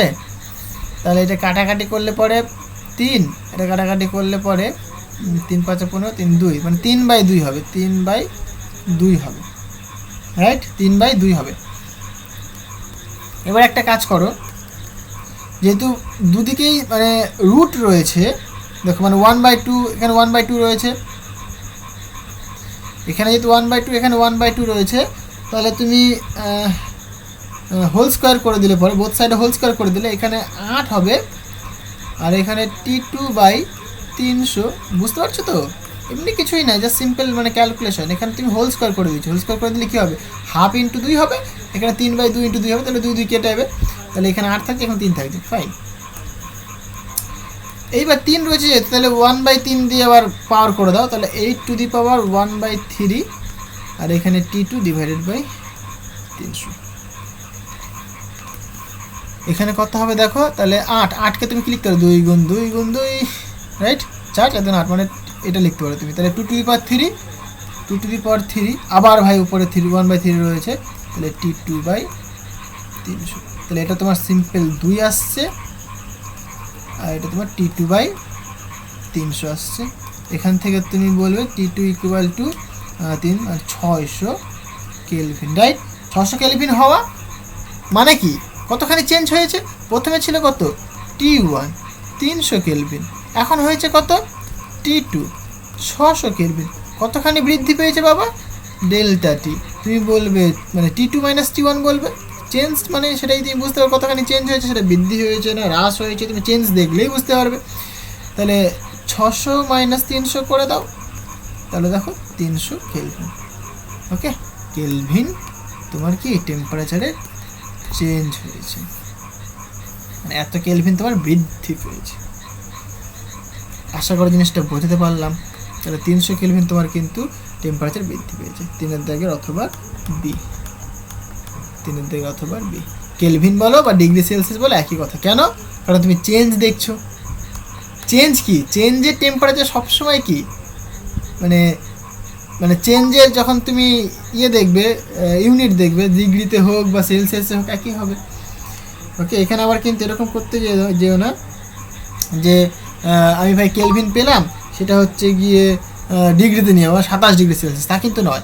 এটা মানেই তুমিই পাচ্ছ কি ডিগ্রি সেলসিয়াস অথবা কেলভিন, একই কথা। এই জিনিসগুলো মাথায় রাখতে হবে। হ্যাঁ, তুমি চেঞ্জ করছো এখানটা, বুঝতে পারলে? তুমি চেঞ্জ করছো, সেটা তোমাকে বুঝতে হবে। মানে চেঞ্জের যে ইউনিটটা, এটা কি সব কেলভিন বলো, ফারেনহাইট বলো, সেলসিয়াস বলো, সেম হবে। চেঞ্জ তো ভাই আর আলাদা হতে পারে না। ওকে, নেক্সট কোশ্চেন দেখো। নেক্সট এইটা 4-এর দাগের অথবা কি বলছে, কোন উষ্ণতায় টেম্পারেচার, কোন উষ্ণতায় একটি গ্যাস অণুর গড় রৈখিক গতিশক্তি 5 ভোল্ট, বিভব পার্থক্যের মধ্য দিয়ে যাওয়া একটি ইলেকট্রনের অর্জিত গতিশক্তির সমান। তার মানে কি, একটা গ্যাস মানে একটা গ্যাসের যে গতিশক্তি বলছে রৈখিক গতিশক্তি, সেটা কি বলছে কি 5 ভোল্ট বিভব পার্থক্যের মধ্য দিয়ে যাওয়া একটি ইলেকট্রনের, মানে একটা ইলেকট্রন মনে করো একটা 5 ভোল্ট বিভব প্রভেদের মধ্য দিয়ে যাচ্ছে, তাহলে তার মধ্যে এনার্জি স্টোর হবে। যদি একটা ইলেকট্রন 1 ভোল্ট বিভব প্রভেদের মধ্য দিয়ে যায়, তখন তার মধ্যে যে পরিমাণ এনার্জি স্টোর হয় সেটাকে আমরা ইলেকট্রন ভোল্ট বলে থাকি। মনে আছে তোমাদের ইলেকট্রন ভোল্টের ডেফিনেশন? মানে একটা ইলেকট্রন 1 ভোল্ট বিভব প্রভেদের মধ্য দিয়ে গেলে পরে যে পরিমাণ এনার্জি স্টোর হয় সেটাকে বলি আমরা কি মানে 1 ইলেকট্রন ভোল্ট, বাট এখানে 1 ভোল্ট নয়, এখানে 5 ভোল্ট বলেছে। তাহলে একটা ইলেকট্রন যাচ্ছে 5 ভোল্ট বিভব প্রবাহের মধ্যে দিয়ে, তাহলে কতখানি এনার্জি হবে? তাহলে এনার্জি হবে তোমার সিম্পল কথায় 5 ইন্টু মানে মানে 5 ইন্টু ইলেকট্রন ভোল্ট হবে, রাইট? 5 ইলেকট্রন ভোল্ট হবে সিম্পল ভাষায় বলতে গেলে 5 ইলেকট্রন, কারণ 1 ভোল্ট বিভব প্রবাহের মধ্যে দিয়ে একটা ইলেকট্রন গেলে পরে 1 ইলেকট্রন ভোল্ট হয়, 5 ভোল্ট বিভব প্রবাহের মধ্যে গেলে 5 ইলেকট্রন ভোল্ট হবে। ওকে, তাহলে সেটা তোমার এনার্জি হবে। এইবার তোমাকে বলেছে কোন উষ্ণতায় গ্যাসটির গড় গতিশক্তি, রৈখিক গতিশক্তি আর কি, তাহলে তার এনার্জি কি হয়, মানে এটা গ্যাসের ক্ষেত্রে। আমি যদি ইকুইপাইটেশন এনার্জির দিকে যাই তাহলে বলবো আমরা হাফ কেটি, বা সিম্পল কথা হাফ কেটি বা 3/2 কেটি বলা হয়ে থাকে, ঠিক আছে? So half Katie. ওকে, তাহলে এইটা হচ্ছে গিয়ে তার কাইনেটিক এনার্জি, গ্যাসের যে গতিশক্তি সেটা। ওকে, তাহলে কাইনেটিক এনার্জি তুমি পেয়ে গেলে এটা, তাহলে এইটা ইকুয়াল টু কী হবে তোমার 5 ইলেকট্রন ভোল্ট। ওই ইলেকট্রন ভোল্টকে তুমি জুলে কনভার্ট করে নিতে পারো। ক্লিয়ার হয়েছে? এটা সবগুলো ক্যালকুলেশন করো, তোমার আনসার চলে আসবে। দেখো ফিজিক্সটা বোঝো।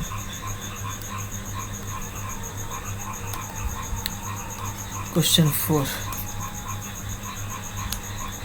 ওকে, তাহলে 1 ভোল্ট বিভব প্রবাহের মধ্যে, তাহলে প্লাস মাইনাস ইলেকট্রিক ফিল্ড রয়েছে বাবা। তাহলে ভোল্টেজটা কতখানি বলছে? 5 ভোল্ট। একটা ইলেকট্রন আসছে, ইলেকট্রন কোন দিকে যাবে? নেগেটিভের দিকে আকর্ষিত হবে, এই নেগেটিভ থেকে বিকর্ষিত হবে পজিটিভের দিকে আকর্ষিত হবে, ইলেকট্রন আসছে। তাহলে এর মধ্যে কি পরিমাণ এনার্জি স্টোর হবে? এটা ই ইকুয়াল টু ইলেকট্রন, তাহলে ইলেকট্রনিক চার্জ হবে ইন্টু 5 ভোল্ট। বুঝতে পারলে? তাহলে এখান থেকে তাহলে তুমি বুঝতেই পারছো, তাহলে 5 ইলেকট্রন ভোল্ট পাচ্ছ তুমি। এবার ইলেকট্রন ভোল্ট থেকে তুমি এক কাজ করো, জুলে নিয়ে চলে আসো। তাহলে 5 ইন্টু, যেহেতু ইলেকট্রন ভোল্ট, ইলেকট্রনের চার্জ কত হয় বলো তো? 9.11 ইন্টু 10⁻⁻19 কুলম। সরি 99.1 কেন বলছি, এটা তো মানে 9.11 ইন্টু 10⁻34 তো মানে হয়ে যায়, মাস হয়ে যায়, রাইট?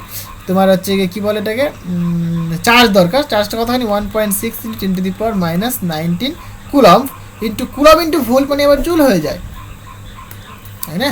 তাহলে এত জুল, তাহলে তুমি এনার্জিটা পাচ্ছ কত? 5 ইন্টু 1.6, সরি 5 ইন্টু 1.6, তাহলে 8, তাহলে 8 ইন্টু 10⁻⁻19 জুল, এতখানি joule.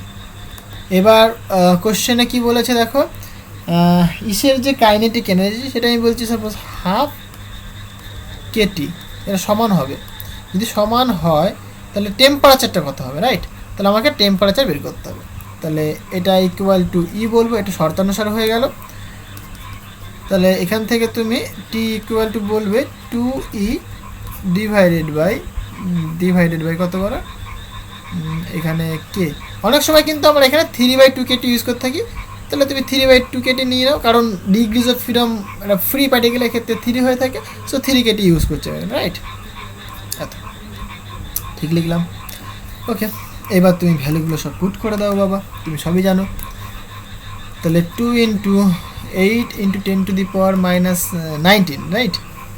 Divided by 3 into 1.38 into 10⁻⁻23, এটাই বলেছে না তোমাকে? বলে দিয়েছি দেখো, এই যে 1.38 ইন্টু 10⁻⁻24 জুল পার কেলভিন। এটাকে যদি আমরা ক্যালকুলেশন করি কি দেবে বলো?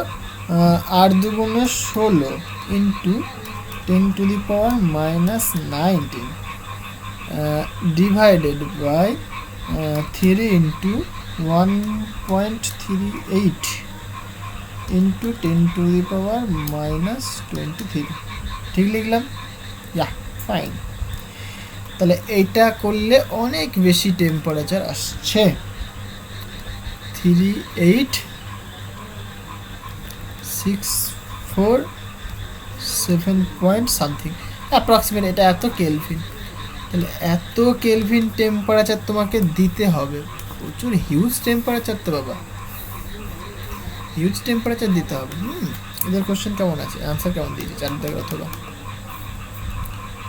হ্যাঁ এরকমই অ্যান্সার দেখেছো, মানে হিউজ টেম্পারেচার কিন্তু, ঠিক আছে 10⁻³ কেলভিন, হ্যাঁ ঠিক আছে, আমার তো এটা এসছে না, হিউজ হিউজ টেম্পারেচার, তাই না, 38.647 ইন্টু 10⁻³ কেলভিন। ওকে, তাহলে এটা তোমার আনসার হবে। ওকে, নেক্সট কোশ্চেন দেখো, নেক্সট কোশ্চেন কি বলছে এইটা, কোশ্চেনটা বলছে 500 গ্রাম ভরের একটি কঠিন বস্তুকে মিনিটে 1 মিনিটে 10 কেজি মানে 10 কিলো জুল মানে এত হারে তাপ দিয়ে উত্তপ্ত করা হলো, 1 মিনিটে 10 কিলো জুল, অনেক হিট দেওয়া হচ্ছে আর কি, ঠিক আছে, হলে তার অবস্থার পরিবর্তন বলছে প্রদত্ত লেখচিত্রে দেখানো হয়েছে, লেখচিত্রের সাহায্যে গলনের লিন তাপ মানে এল আমাদেরকে বের করতে হবে, এল আমাদেরকে বের করতে হবে, এইচ হচ্ছে তোমার হিট, এম হচ্ছে তোমার মাস। ওকে, তাহলে কোশ্চেনটাই দেখো, এখানে কি কি বলেছে সেই ইনফরমেশনটা দেখো, ছবিটাই মেন, আর কিছুই না, এখানে ছবিটা বুঝতে পারলে প্রবলেমটা অটোমেটিক হয়ে যাবে, আর ইউনিটগুলো একটুখানি জাস্ট চেঞ্জ করে নিলে পরেই হয়ে যাবে, ঠিক আছে। এখানে তোমাকে হিট বলে দিয়েছে, মানে এইচ বলে দিয়েছে, মানে মিনিট, মানে টি ইকুয়াল বলে দিয়েছে 1 মিনিট, বুঝলাম। হিট এইচ বলে দিয়েছে তোমার 10 কিলো জুল। ওকে, এখান থেকে হিট থেকে মানে এই 10 কিলো জুল থেকে তুমি জুলে নিয়ে আসতে পারো, আর্গে নিয়ে আসতে পারো, যা খুশি, তাতে কোনো অসুবিধা নেই, বুঝলাম। আর এখানে তোমাকে মাসটা বলে দিয়েছে বাবা 500 গ্রাম, 500 গ্রামটাকে তুমি কেজিতে, সব কিছুকে আমরা সিজিএস সিস্টেমে নিয়ে চলে আসি, তাহলে 500 গ্রামটাকে আমরা কেজিতে নিয়ে আসতে পারি। কেজিতে নিয়ে আসতে গেলে কী করতে হবে, 1000 দিয়ে ভাগ করতে হবে,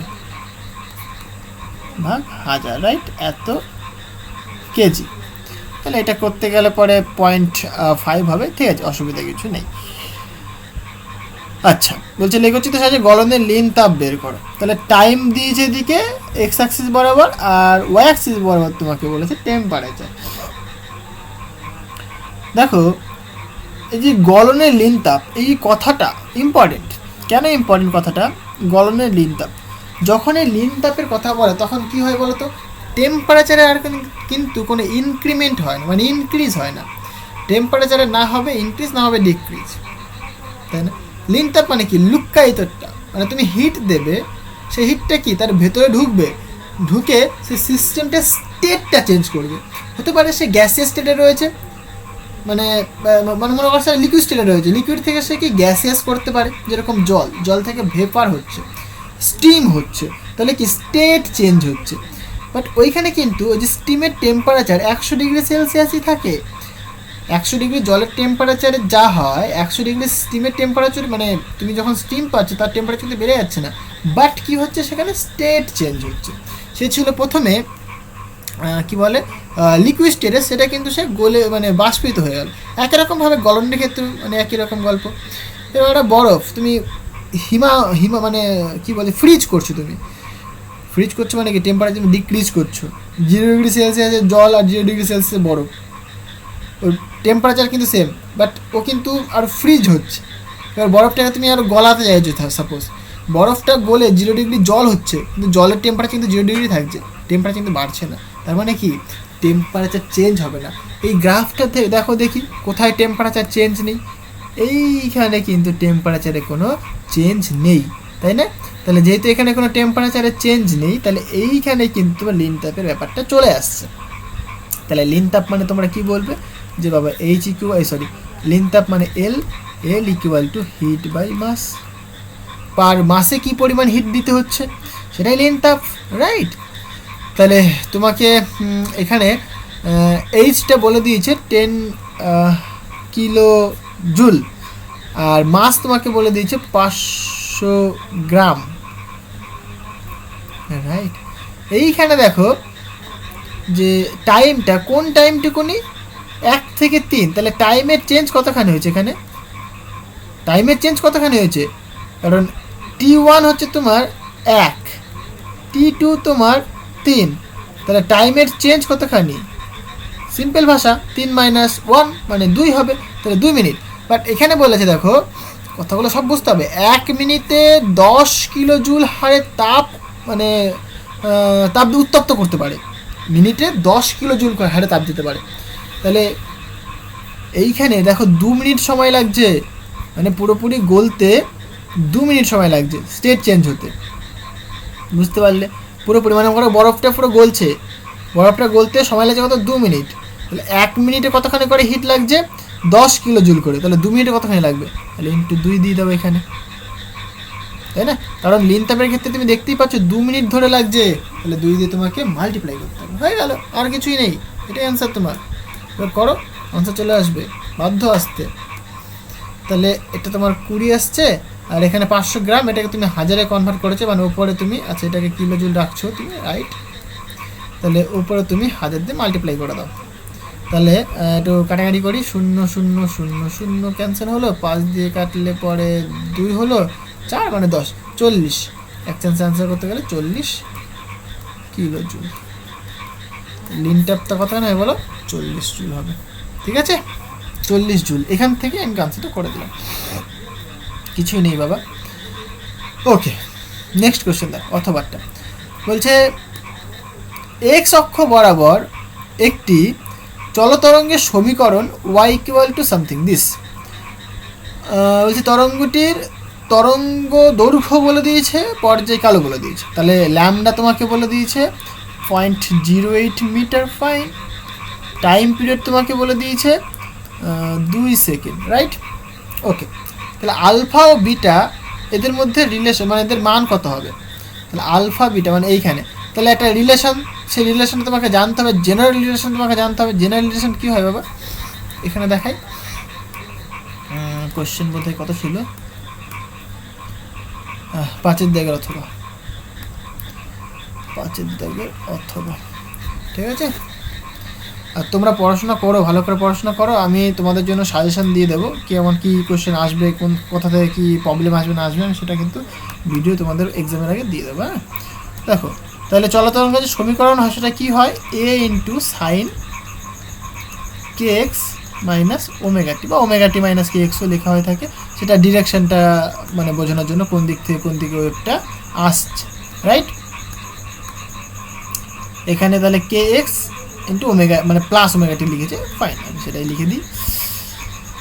ওকে, তাহলে এখানে আলফা মানে তোমার কে, বিটা মানে তোমার ওমেগা, তাই না? আলফা মানে তোমার কে, বিটা মানে তোমার ওমেগা। এবার আর তো কিছুই নেই ভাই, কারণ তুমি কে জানো, এখান থেকে তুমি ল্যামডা আর কে এর মধ্যে রিলেশন জানো, কারণ কি কে = 2π/λ, তাই না? তাহলে এটা মানে কি তোমার আলফা, কে মানে তোমার আলফা, তাহলে আলফা তুমি কী লিখবে? 2π/λ লিখবে। ল্যামডার ভ্যালু ভাই তুমি জানো 0.08, আমি আর করবো না, এটা তোমরা নিজেরা করবে, করে আমাকে আনসার বলবে এত মিটার, কত মিটার হচ্ছে সেই আনসার আমাকে বলবে, হলো? সিমিলারলি ওমেগা, ওমেগা মানে কি জানো বাবা তুমি? 2π/t হয়, টাইম পিরিয়ড, টাইম পিরিয়ড তুমি জানো। ওমেগা মানে কি তোমার বিটা, তাহলে 2π/t, টি হচ্ছে তোমার টাইম পিরিয়ড, সেটা তোমাকে বলে দিয়েছে, আই থিঙ্ক 2 সেকেন্ড। এই আনসারটাও কিন্তু আমি চাই। এটা তো হয়ে গেল ভাই, পাই হবে, পায়ের ভ্যালু তুমি পুট করে দাও। ওকে, তাহলে তোমার বিটার ভ্যালু চলে আসলো, এখান থেকে তোমার আলফা চলে আসলো। ওকে, একদম সিম্পল জিনিস, কিছুই নেই, আশা করি বোঝাতে পারলাম। ওকে, আমার একদম চার্জ শেষ হয়ে গেছে, আমি চার্জ দিয়ে নিচ্ছি, তারপর স্টার্ট করছি আবার। ওকে, নেক্সট কোশ্চেন দেখো, সেকশন বি। সেকশন বি এর যে কোশ্চেনটা সেটা কি 6-এর দাগের কোশ্চেনটা বলছে প্রদত্ত চিত্রে সূর্যের সাপেক্ষে এম ভরের একটি গ্রহের উপবৃত্তাকার কক্ষপথ দেখানো হয়েছে, যেখানে এসসিডি মানে এই একটা কক্ষপথ দেখানো হয়েছে। এখানে তো লেখা হয়ে গেছে, আশা করি তুমি ওগুলো টুকে নিয়েছো, ঠিক আছে, আমি মুছছি না। এখানে দেখো এইটা তোমার সূর্য, আর এইখানে তোমার পৃথিবী রয়েছে, ঘুরছে, এই দিক বরাবর ঘুরছে, রাইট? এইভাবে ঘুরছে। এবার কি বলেছে? দুটো ক্ষেত্রফল করেছে, দেখো, একটা এসসিডি, একটা এসএবি। তাহলে একটা এসএসসিডি, এটা তোমার সি পয়েন্ট, এটা তোমার ডি পয়েন্ট, আর এসবি এটা এ। ওকে, মানে এসএবি। তাহলে দুটো এরিয়া, এই একটা এরিয়া কভার করেছে আর এই একটা এরিয়া কভার করেছে, রাইট? দুটো এরিয়া কিন্তু এখানে কভার করেছে। এইবার তোমরা কেপলারের কিন্তু সেকেন্ড ল জানো, কোথায় বলে নি এখানটায় কেপলারের সেকেন্ড ল কি বলে। So section B, section B 6 দাগের কোশ্চেন। কেপলারের সেকেন্ড সূত্রে বলে কি হয়, কেপলার সেকেন্ড ল।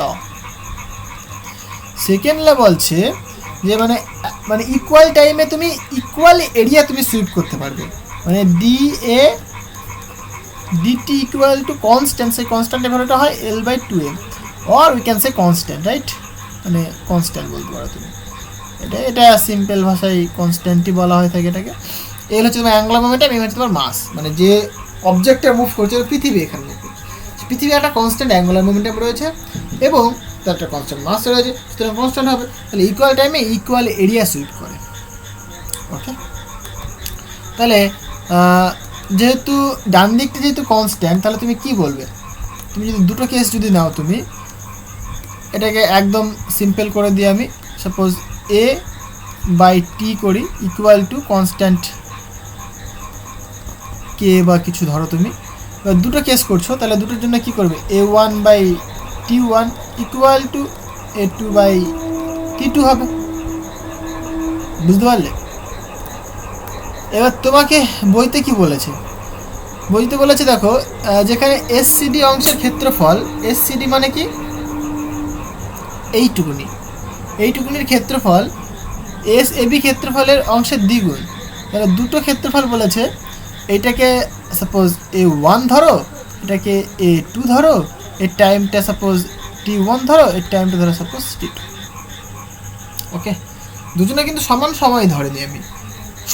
আর সূত্রটা কি বলছে, ইসের সূত্রটা কেপলারের সেকেন্ড সূত্র, যদি তুমি একই টাইম নাও, মানে ধরো এইখান থেকে এইটুকুনে আসতে যদি সময় লাগে 5 মিনিট, আবার এখান থেকে এইটুকুনে আসতে যদি সময় লাগে 5 মিনিট, তাহলে এই এরিয়াটা আর এই এরিয়াটা সমান হতেই হবে, ইকুয়াল সময়ে ইকুয়াল এরিয়া সুইপ করবে, বুঝতে পারলে? ইকুয়াল সময়ে ইকুয়াল এরিয়া সুইপ করবে, বাট এইখানে কিন্তু টাইমটা সেম নয়। এখানে বলেছে, দেখো যদি T1 সময়ে গ্রহটি C থেকে ডিতে আসে, টাইমটা T1, আশা করে দেখা যাচ্ছে এখানে আমি T1 লিখেছি, কারণ আমার সাইডে কিছুটা অংশ দেখা যায় না, এবং বলছে A থেকে Bতে যেতে T2 সময় লাগে, তাহলে A থেকে Bতে যেতে T2 সময় লাগে, তাহলে T1 ও T2 এর মধ্যে সম্পর্ক, বুঝতে পারলে? এটা আমাদেরকে বের করতে হবে।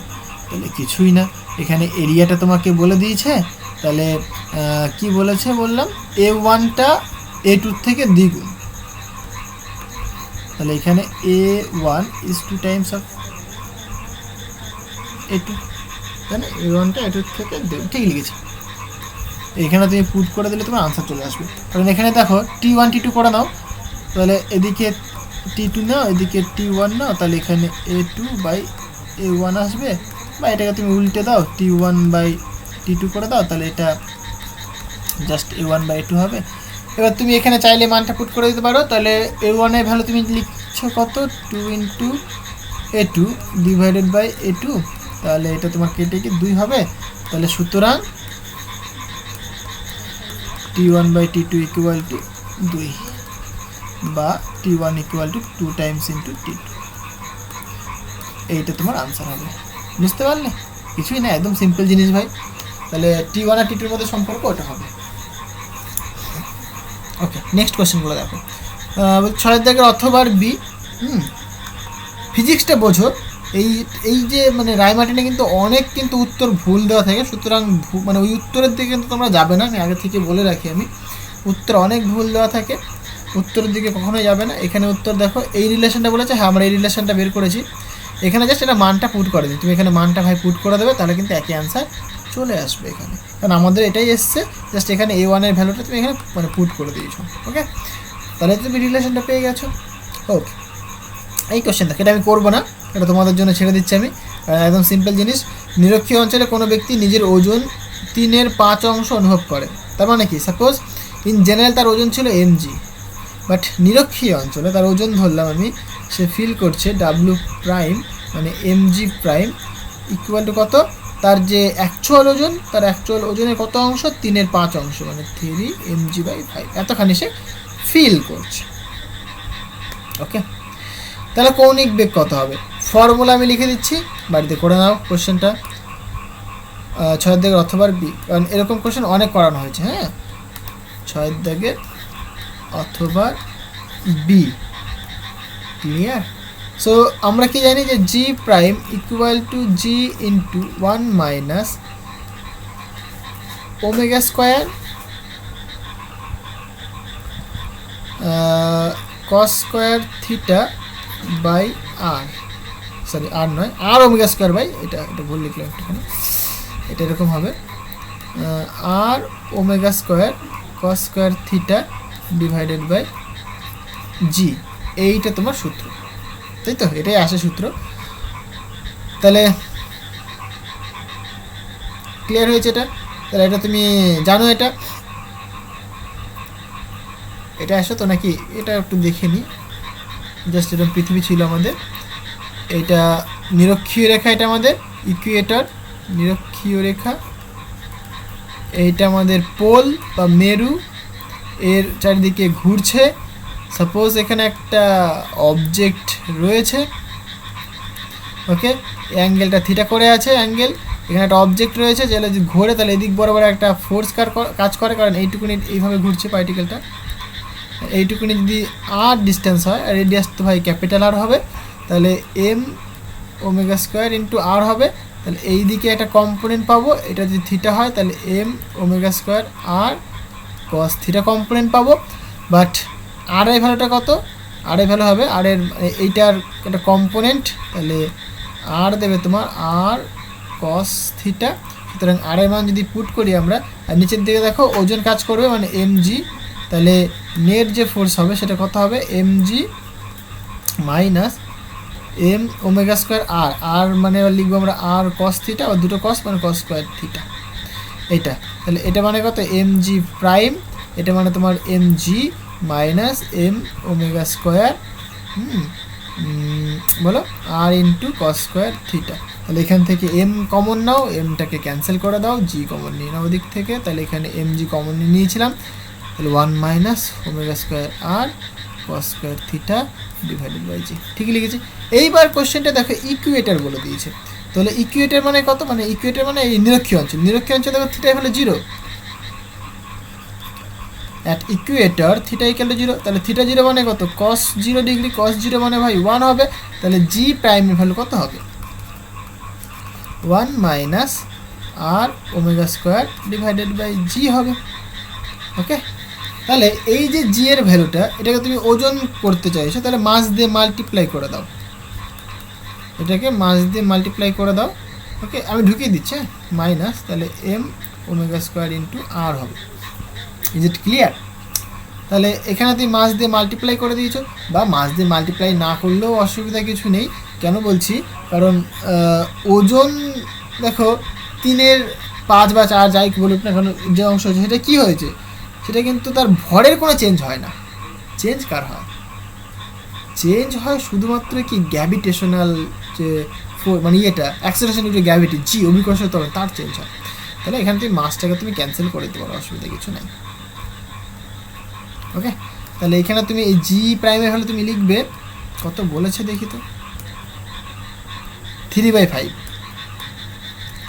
3/5 ইন্টু জি লিখবে, দিয়ে এখানে জি থাকবে, এই জি জিতে কেটে যাচ্ছিল, যাই হোক মাইনাস ওমেগা স্কোয়ার ইন্টু আর দিয়ে ক্যালকুলেশন করো, এবার এখান থেকে ওমেগা চলে আসবে। করতে পারবে নিশ্চয়ই, করে আমাকে আনসার অবশ্যই কমেন্ট করে জানাবে। ওকে, সরি। আচ্ছা, নেক্সট কোশ্চেন দেখো। নেক্সট কোশ্চেন, এটাও সেরকম বলার কিছু নেই, সিম্পল জিনিস। বলছে একই উপাদানের তৈরি 3টি দণ্ড মানে 3টি রড রয়েছে যাদের প্রস্থচ্ছেদের ক্ষেত্রফল একই এবং প্রদত্ত চিত্র অনুযায়ী যুক্ত করা হলো। বলছে প্রত্যেকটি দৈর্ঘ্য সমান, প্রত্যেকের দৈর্ঘ্য সমান, প্রত্যেকে মানে আইডেন্টিক্যাল বলতে পারো, একই উপাদানের তৈরি যেহেতু বলেছে 3টি দণ্ড প্রস্থচ্ছেদের ক্ষেত্রফল একই, হ্যাঁ তাহলে দেখো আইডেন্টিক্যাল, একদম আইডেন্টিক্যাল, মানে প্রস্তুচ্ছেদের ক্ষেত্রে দুটো রড রয়েছে, এরকম দুটো রড, এখানে রড রয়েছে, এখানে একটা রড গেছে, এইদিকে একটা রড গেছে, আইডেন্টিক্যাল মানে কি এর লেন্থ সেম, এর ক্ষেত্রফল সেম, সব সেম। হচ্ছে বাম দিক থেকে ডান দিকে টেম্পারেচার এরকম সংযোগস্থল, হ্যাঁ সংযোগস্থল মানে এইখানটার টেম্পারেচার কত সেটা আমাদেরকে বের করতে হবে। ছবিটা দেখতে পাচ্ছ নিশ্চয়ই তোমরা, এইখানকার টেম্পারেচার আমাদেরকে বের করতে হবে। তাহলে এটা আমি টি ধরে নিলাম। তাহলে দেখো ওই যে এখানে কি হিট কন্ডাক্টিভিটি সূত্র চলে আসবে, সেটা কি হয় যে হিট যাচ্ছে এটা কি কে ইন্টু, তোমরা নিশ্চয়ই দেখেছো টেম্পারেচারের চেঞ্জ θ2 - θ1 ডিভাইডেড বাই কি ডিস্ট্যান্স মানে লেন্থটা ডি হবে ইন্টু এরিয়া ইন্টু টাইম, তাই না? এইটা তোমরা পেয়েছো ভাই। টাইমও সবার সেম, টাইম কনস্ট্যান্ট, এরিয়া সবার সেম, ডি সবার সেম, বুঝতে পারলে?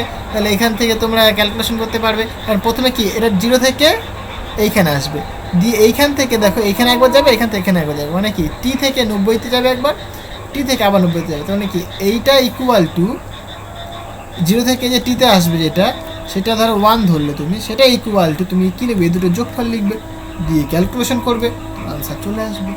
মানে এখান থেকে এটুকু ধরলাম হিট ট্রান্সফার হচ্ছে Q2, এখান থেকে এটুকু ধরলাম Q3 ট্রান্সফার হচ্ছে। তাহলে কি 0 থেকে যে টি পর্যন্ত আসলে যে হিটটা Q1, এই Q1টা দেখো দুটো ভাগে ভাগ হয়ে গেছে, একটা Q2তে ভাগ হয়েছে মানে Q2-র দিকে যাচ্ছে, একটা Q3-র দিকে যাচ্ছে। তাহলে এখানে তো তুমি সব ভ্যালু জানো, এখানে কে, এখানে 0 মানে তোমার 273 কেলভিন, রাইট? 0 মাইনাস কত টি ধরেছো তুমি, হ্যাঁ, divided by area into time by D, এগুলো সব তো কেটে যাবে বাবা।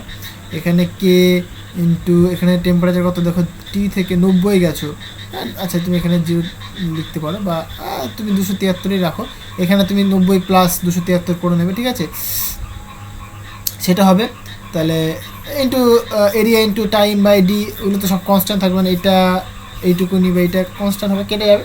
এখান থেকে ক্যালকুলেশন করো, ক্যালকুলেশন করে টি বের করে নাও, একদম সিম্পল জিনিস, পারবে নিশ্চয়ই করতে। ওকে, আমি তো সবই দেখিয়ে দিলাম ভাই, এই ফর্মুলাটাই মেন, ওকে, এবং এটা তোমরা জানো, পুট করে দাও, ক্যালকুলেশন করো, আনসার চলে আসবে, কিচ্ছু নেই। নেক্সট কোয়েশ্চেন দেখো, যেগুলো পারবে সেগুলো একদম করবে ভাই, করে আমাকে কমেন্ট করে জানাবে, তাহলে তো বুঝতে হবে তোমরা পড়াশোনা করছো।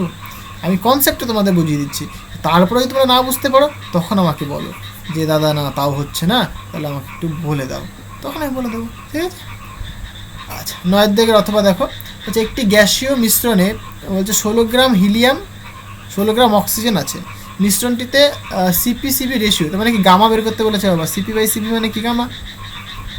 তাহলে মিশ্রণের গামা কি হয়, N1 gamma 1 plus N2 gamma 2 divided by N1 plus N2, N হচ্ছে তার মোল সংখ্যা। তাহলে এখানে হিলিয়াম বলেছে, হিলিয়াম কি He হয়, অক্সিজেন কি O2 হয়। তাহলে হিলিয়ামের ক্ষেত্রে মোল সংখ্যা তোমরা বের করতে পারে, কারণ হিলিয়ামের তোমরা কি মাস নাম্বার বের করতে, মানে কী বলে এটাকে, অ্যাটমিক মাস বা মোলার মাস তোমরা বের করতে পারবে, সেটা কত হয় 4 হবে অ্যাপ্রক্সিমেট। তাহলে এখান থেকে মোল সংখ্যা তুমি কীভাবে বের করে, মাস বাই অ্যাটমিক মাস, তাহলে 16 বাই 4 মানে 4 4 16 মানে 4 4 হচ্ছে তোমার মাস, কী বলে মোল সংখ্যা হচ্ছে।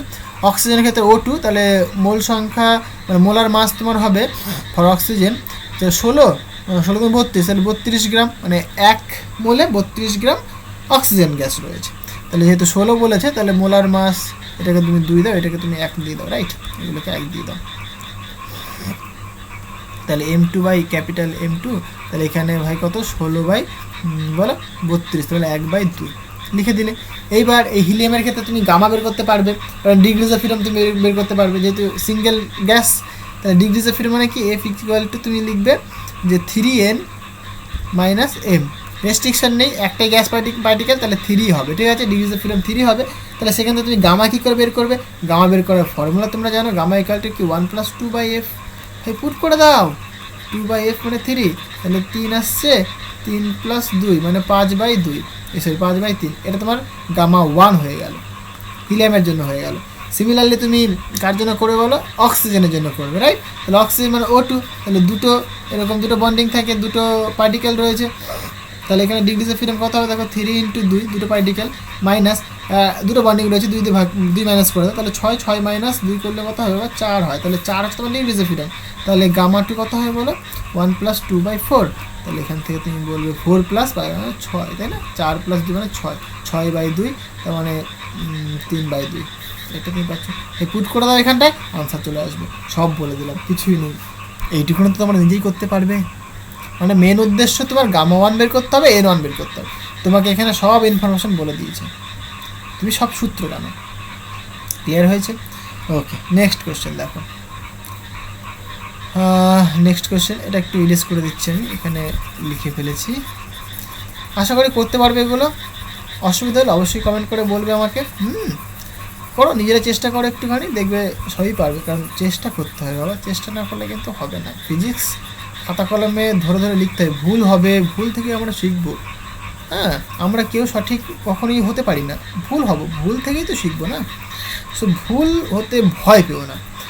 আচ্ছা, এইখানে দেখো একটা কোয়েশ্চেন বলেছে 11 দাগের, এইটা তুমি পারবে। এখানে তোমাকে আয়তন বিকৃতি, এটা আমি করবো না, বলবো না, তোমরা নিজেরাই করে নেবে। আয়তন বিকৃতি গুণাঙ্ক তোমাকে বলে দিয়েছে। আয়তন বিকৃতি মানে তোমার বাল্ক মডিউলাস তোমাকে বলে দিয়েছে, রাইট? তাহলে কে ধরে নাও তুমি বাল্ক মডিউলাস, কে হলে তোমাকে বলে দিয়েছে। পয়জন রেশিও সিগমা তোমাকে বলে দিয়েছে, তাই তো? সিগমার হলে তোমাকে বলে দিয়েছে Poisson ratio. Poisson ratio definition কি? Lateral strain divided by longitudinal strain. Okay, আর ইয়ং মডিউলাস তোমাকে বলে দিয়েছে ওয়াই। ওকে, এবার কি বলেছে যদি হয়, আচ্ছা ইয়ং মডিউলাস কত তোমাকে সেটা বের করতে হবে। ভাই একটা রিলেশন তুমি জানো, রিলেশন আমি বলবো না, তোমরা নিজেরা করবে, করে আমাকে আনসার কত হচ্ছে না বলবে, ঠিক আছে? ইয়ং মডিউলাস কে আর সিগমা বইতে সুন্দর করে লিখে দেওয়া আছে রিলেশনটা।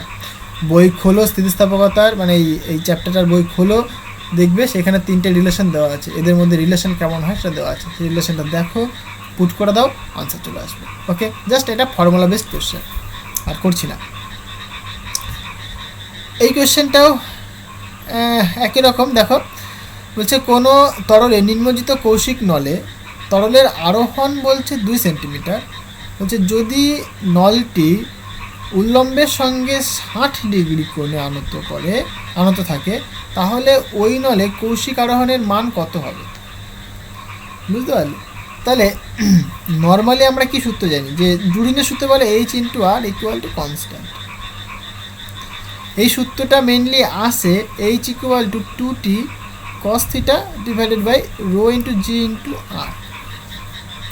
টি হচ্ছে তোমার সারফেস টেনশন, জি হচ্ছে তোমার যে লিকুইডটা তুমি নিয়েছো সেই লিকুইডটার ডেন্সিটি, জি হচ্ছে তোমার অ্যাক্সেলারেশন ডিউ টু গ্র্যাভিটি, আর হচ্ছে তোমার যে টিউবটার রেডিয়াস, আর এইচ হচ্ছে তোমার সেই যে কৌশিক নলে ভেতরে যে তরল রয়েছে সেই তরলটার হাইট। তাহলে এইচ তোমাকে বলে দিয়েছে, রাইট? আচ্ছা, এইখান থেকে যেটা করা যেতে পারে, তাহলে H/R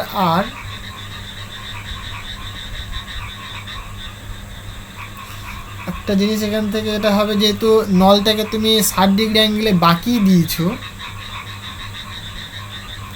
তখন লেন্থ যেটা হবে H/cos θ হবে, রাইট? কারণ এইটাই তোমার আনসার হবে, এখান থেকে করে তোমার আনসার হবে। কারণ দেখো তোমার যে ধরো এরকম টিউবটা ছিল প্রথমে, ওকে, ছবিটা আমি এখানে না এঁকে এখানে রাখি, তাহলে ভালো হবে না। কত কোশ্চেনটা ছিল বলো তো? 11 দাগের অথবা বি কোশ্চেন, 11 দাগের অথবা বি। প্রথমত দেখো এরকম টিউবটা ছিল, এরকম খাড়া ছিল,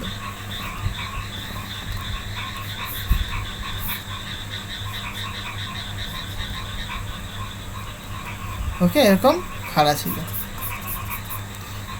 এখানে ধরো লিকুইড ফিকুইড কিছু আছে। এইবার এটাকে তুমি এবার কী করছো, বাঁকিয়ে দিয়েছে, এরকম বাঁকিয়ে দিয়েছে। কতখানি অ্যাঙ্গেলে? 60 ডিগ্রি অ্যাঙ্গেলে, তাই না? 60 ডিগ্রি অ্যাঙ্গেল দিয়ে বাঁকিয়ে দিয়েছে। তাহলে প্রথমে জলের উচ্চতা ছিল দেখো H, তাহলে কতখানি অ্যাঙ্গেলে বাঁকিয়ে দিয়েছো, তাহলে এখন জলের উচ্চতা কতখানি হবে সেটা আমাদেরকে বের করতে হবে, বুঝতে পারলে? তাহলে ধরলাম, তাহলে এইটার একটা কম্পোনেন্ট এখানে এসে পড়ছে, তাহলে ঠিক বলছি? তাহলে এইটা তাহলে এইটা যদি এইচ হয়, আচ্ছা তাহলে কতখানি উঠবে, মানে এরকম হবে জিনিসটা, এইরকম ধরে খাড়া হয়ে থাকবে। অ্যাঙ্গেলটা কি বলেছিল দেখে নি, নলটি উল্লম্বের সঙ্গে 60 ডিগ্রি কোণে থাকে, আমরা থাকি উল্লম্বের সঙ্গে 60 ডিগ্রি, মানে এইটা 60 ডিগ্রি হচ্ছে, ঠিকই বলেছি। তাহলে এটা যদি তোমার এইচ হয়, মানে এরকম যার সাথে অ্যাঙ্গেল থাকে, তাহলে এটা যদি তোমার এইচ হতো, তাহলে এইদিকে তুমি বাকি, তাহলে এই কম্পোনেন্টটা কত হবে, এইচ কস থিটা হবে, তাহলে L equal to H cos theta হবে, তাই তো। তাহলে এইটুকুনি হাইটটা কত হবে, এইটুকুনি হাইট যদি আমি সাপোজ এল ধরি, তাহলে এটা ইনিশিয়াল ছিল, তাহলে এর একটা কম্পোনেন্ট এটা, তাহলে এটা এইচ কস থিটা, এইটা হওয়া দরকার। এইচ এর মান 2 কস 60 ডিগ্রি, কস 60 হলে কত হয় বলো তো, কস 60 মানে হাফ হয়, তাই না? কারণ সাইন 30 ভ্যালু আর কস 60 হলে সাইন 30 হাফ হয়, তাহলে হাফ মানে 1 সেন্টিমিটার হওয়া দরকার। উত্তর কি লিখেছে বাবা, 11 দাগের অথবা বি, 11 দাগের অথবা 11 দাগের 11 দাগ কোথায় বাবা, 11 দাগের অথবা বি 4 সেন্টিমিটার। তাহলে তো আমার কিছু মিস্টেক হচ্ছে আই থিঙ্ক। কৌশিক নলে আরোহণের মান কত হবে, 1 সেকেন্ড, ছবিটা ভালো করে দেখো একটুখানি।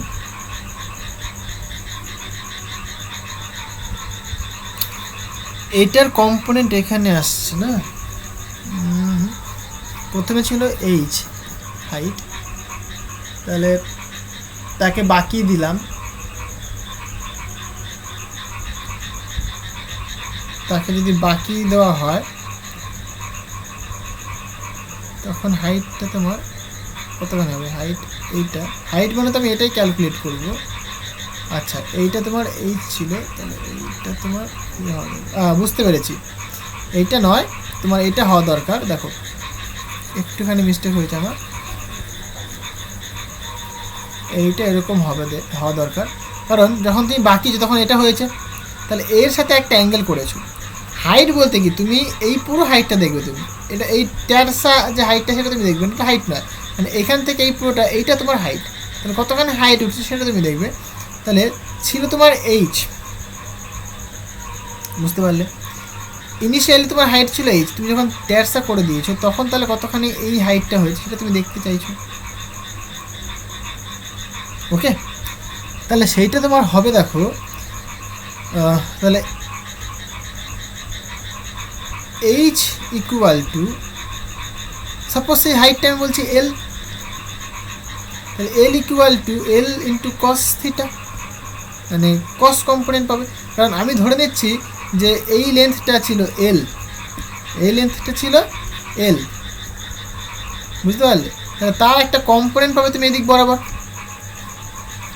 এই যে হাইটটা তুমি পাবে না, এই হাইটটা কী পাবে, এইটার একটা কম্পোনেন্ট দেখবে তুমি এদিক বরাবর, যখন তুমি বাকি দিই তখন এইটা হয়ে গেছে, এই ট্যাস অ্যাঙ্গেলটা হয়েছে, হ্যাঁ, এবার এর তুমি একটা কম্পোনেন্ট দেখবে এদিক বরাবর, সেই কম্পোনেন্টের কথা হবে, তাহলে এল কস থিটা হবে, এল আমি ধরছি লেন্থ এটার, তাহলে এখান থেকে তুমি দেখো এল এর ভ্যালুটা তুমি ক্যালকুলেট করবে, বলবে এইচ বাই কস থিটা, তাহলে পরে তুমি বলবে এইচ মানে 2, এটা মানে হাফ, মানে এটা 4 সেন্টিমিটার, ঠিক আছে, এটা অ্যান্সার হবে তোমার।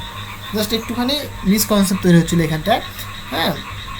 তোমাকে এটা করতে হবে যে তুমি যখন বাঁকা করছো, বাঁকা করার পরে তোমার হাইট কতখানি হচ্ছে সেটা তুমি দেখতে চাইছো, রাইট, হ্যাঁ, তাহলে তার কম্পোনেন্ট তোমাকে দেখতে হবে, মানে এইখান থেকে এই যেটা এটার কম্পোনেন্ট এর ওপরে যেটা হচ্ছে সেটা তোমাকে দেখতে হবে, কতখানি হাইট সে উঠলো, ক্লিয়ার হচ্ছে, কারণ বাঁকা করলে দেখবে বেশিটা পরিমাণ মানে লিকুইড কিন্তু তরলের মধ্যে এই নলটার মধ্যে চলে যাবে, সুতরাং হাইটটা বাড়বে। ওকে, নেক্সট কোশ্চেন কি আছে, আর অথবা সি রয়েছে, হচ্ছে দুটি পদার্থের ঘনত্ব বলে দিয়েছে, আপেক্ষিক তাপের অনুপাত বলে দিয়েছে, এদের একক আয়তন মানে আয়তনটা একক বলেছে, তাপগ্রাহিতার অনুপাত কত সেটা বের করতে বলেছে, তাপগ্রাহিতার অনুপাত ও না 11 দাগের সি এটা। তাপগ্রাহিতার অনুপাত তোমাকে বের করতে বলছে। দেখো ডেনসিটি রেশিও তোমাকে বলে দিয়েছে, কত বলেছে বাবা? 3:3:10। আর S1 তোমাকে বলেছে 7:3। ওকে, এখানে দেখো তাপগ্রাহিতা মানে তুমি বলবে M1S1 = M2S2 দুটোর ক্ষেত্রে, তাই তো? তুমি তো রেশিও চাইছো তুমি, তাহলে রেশিও বলতে তুমি এটা করবে। তাহলে নাও M1S1 / M2S2 = M1 মানে কি?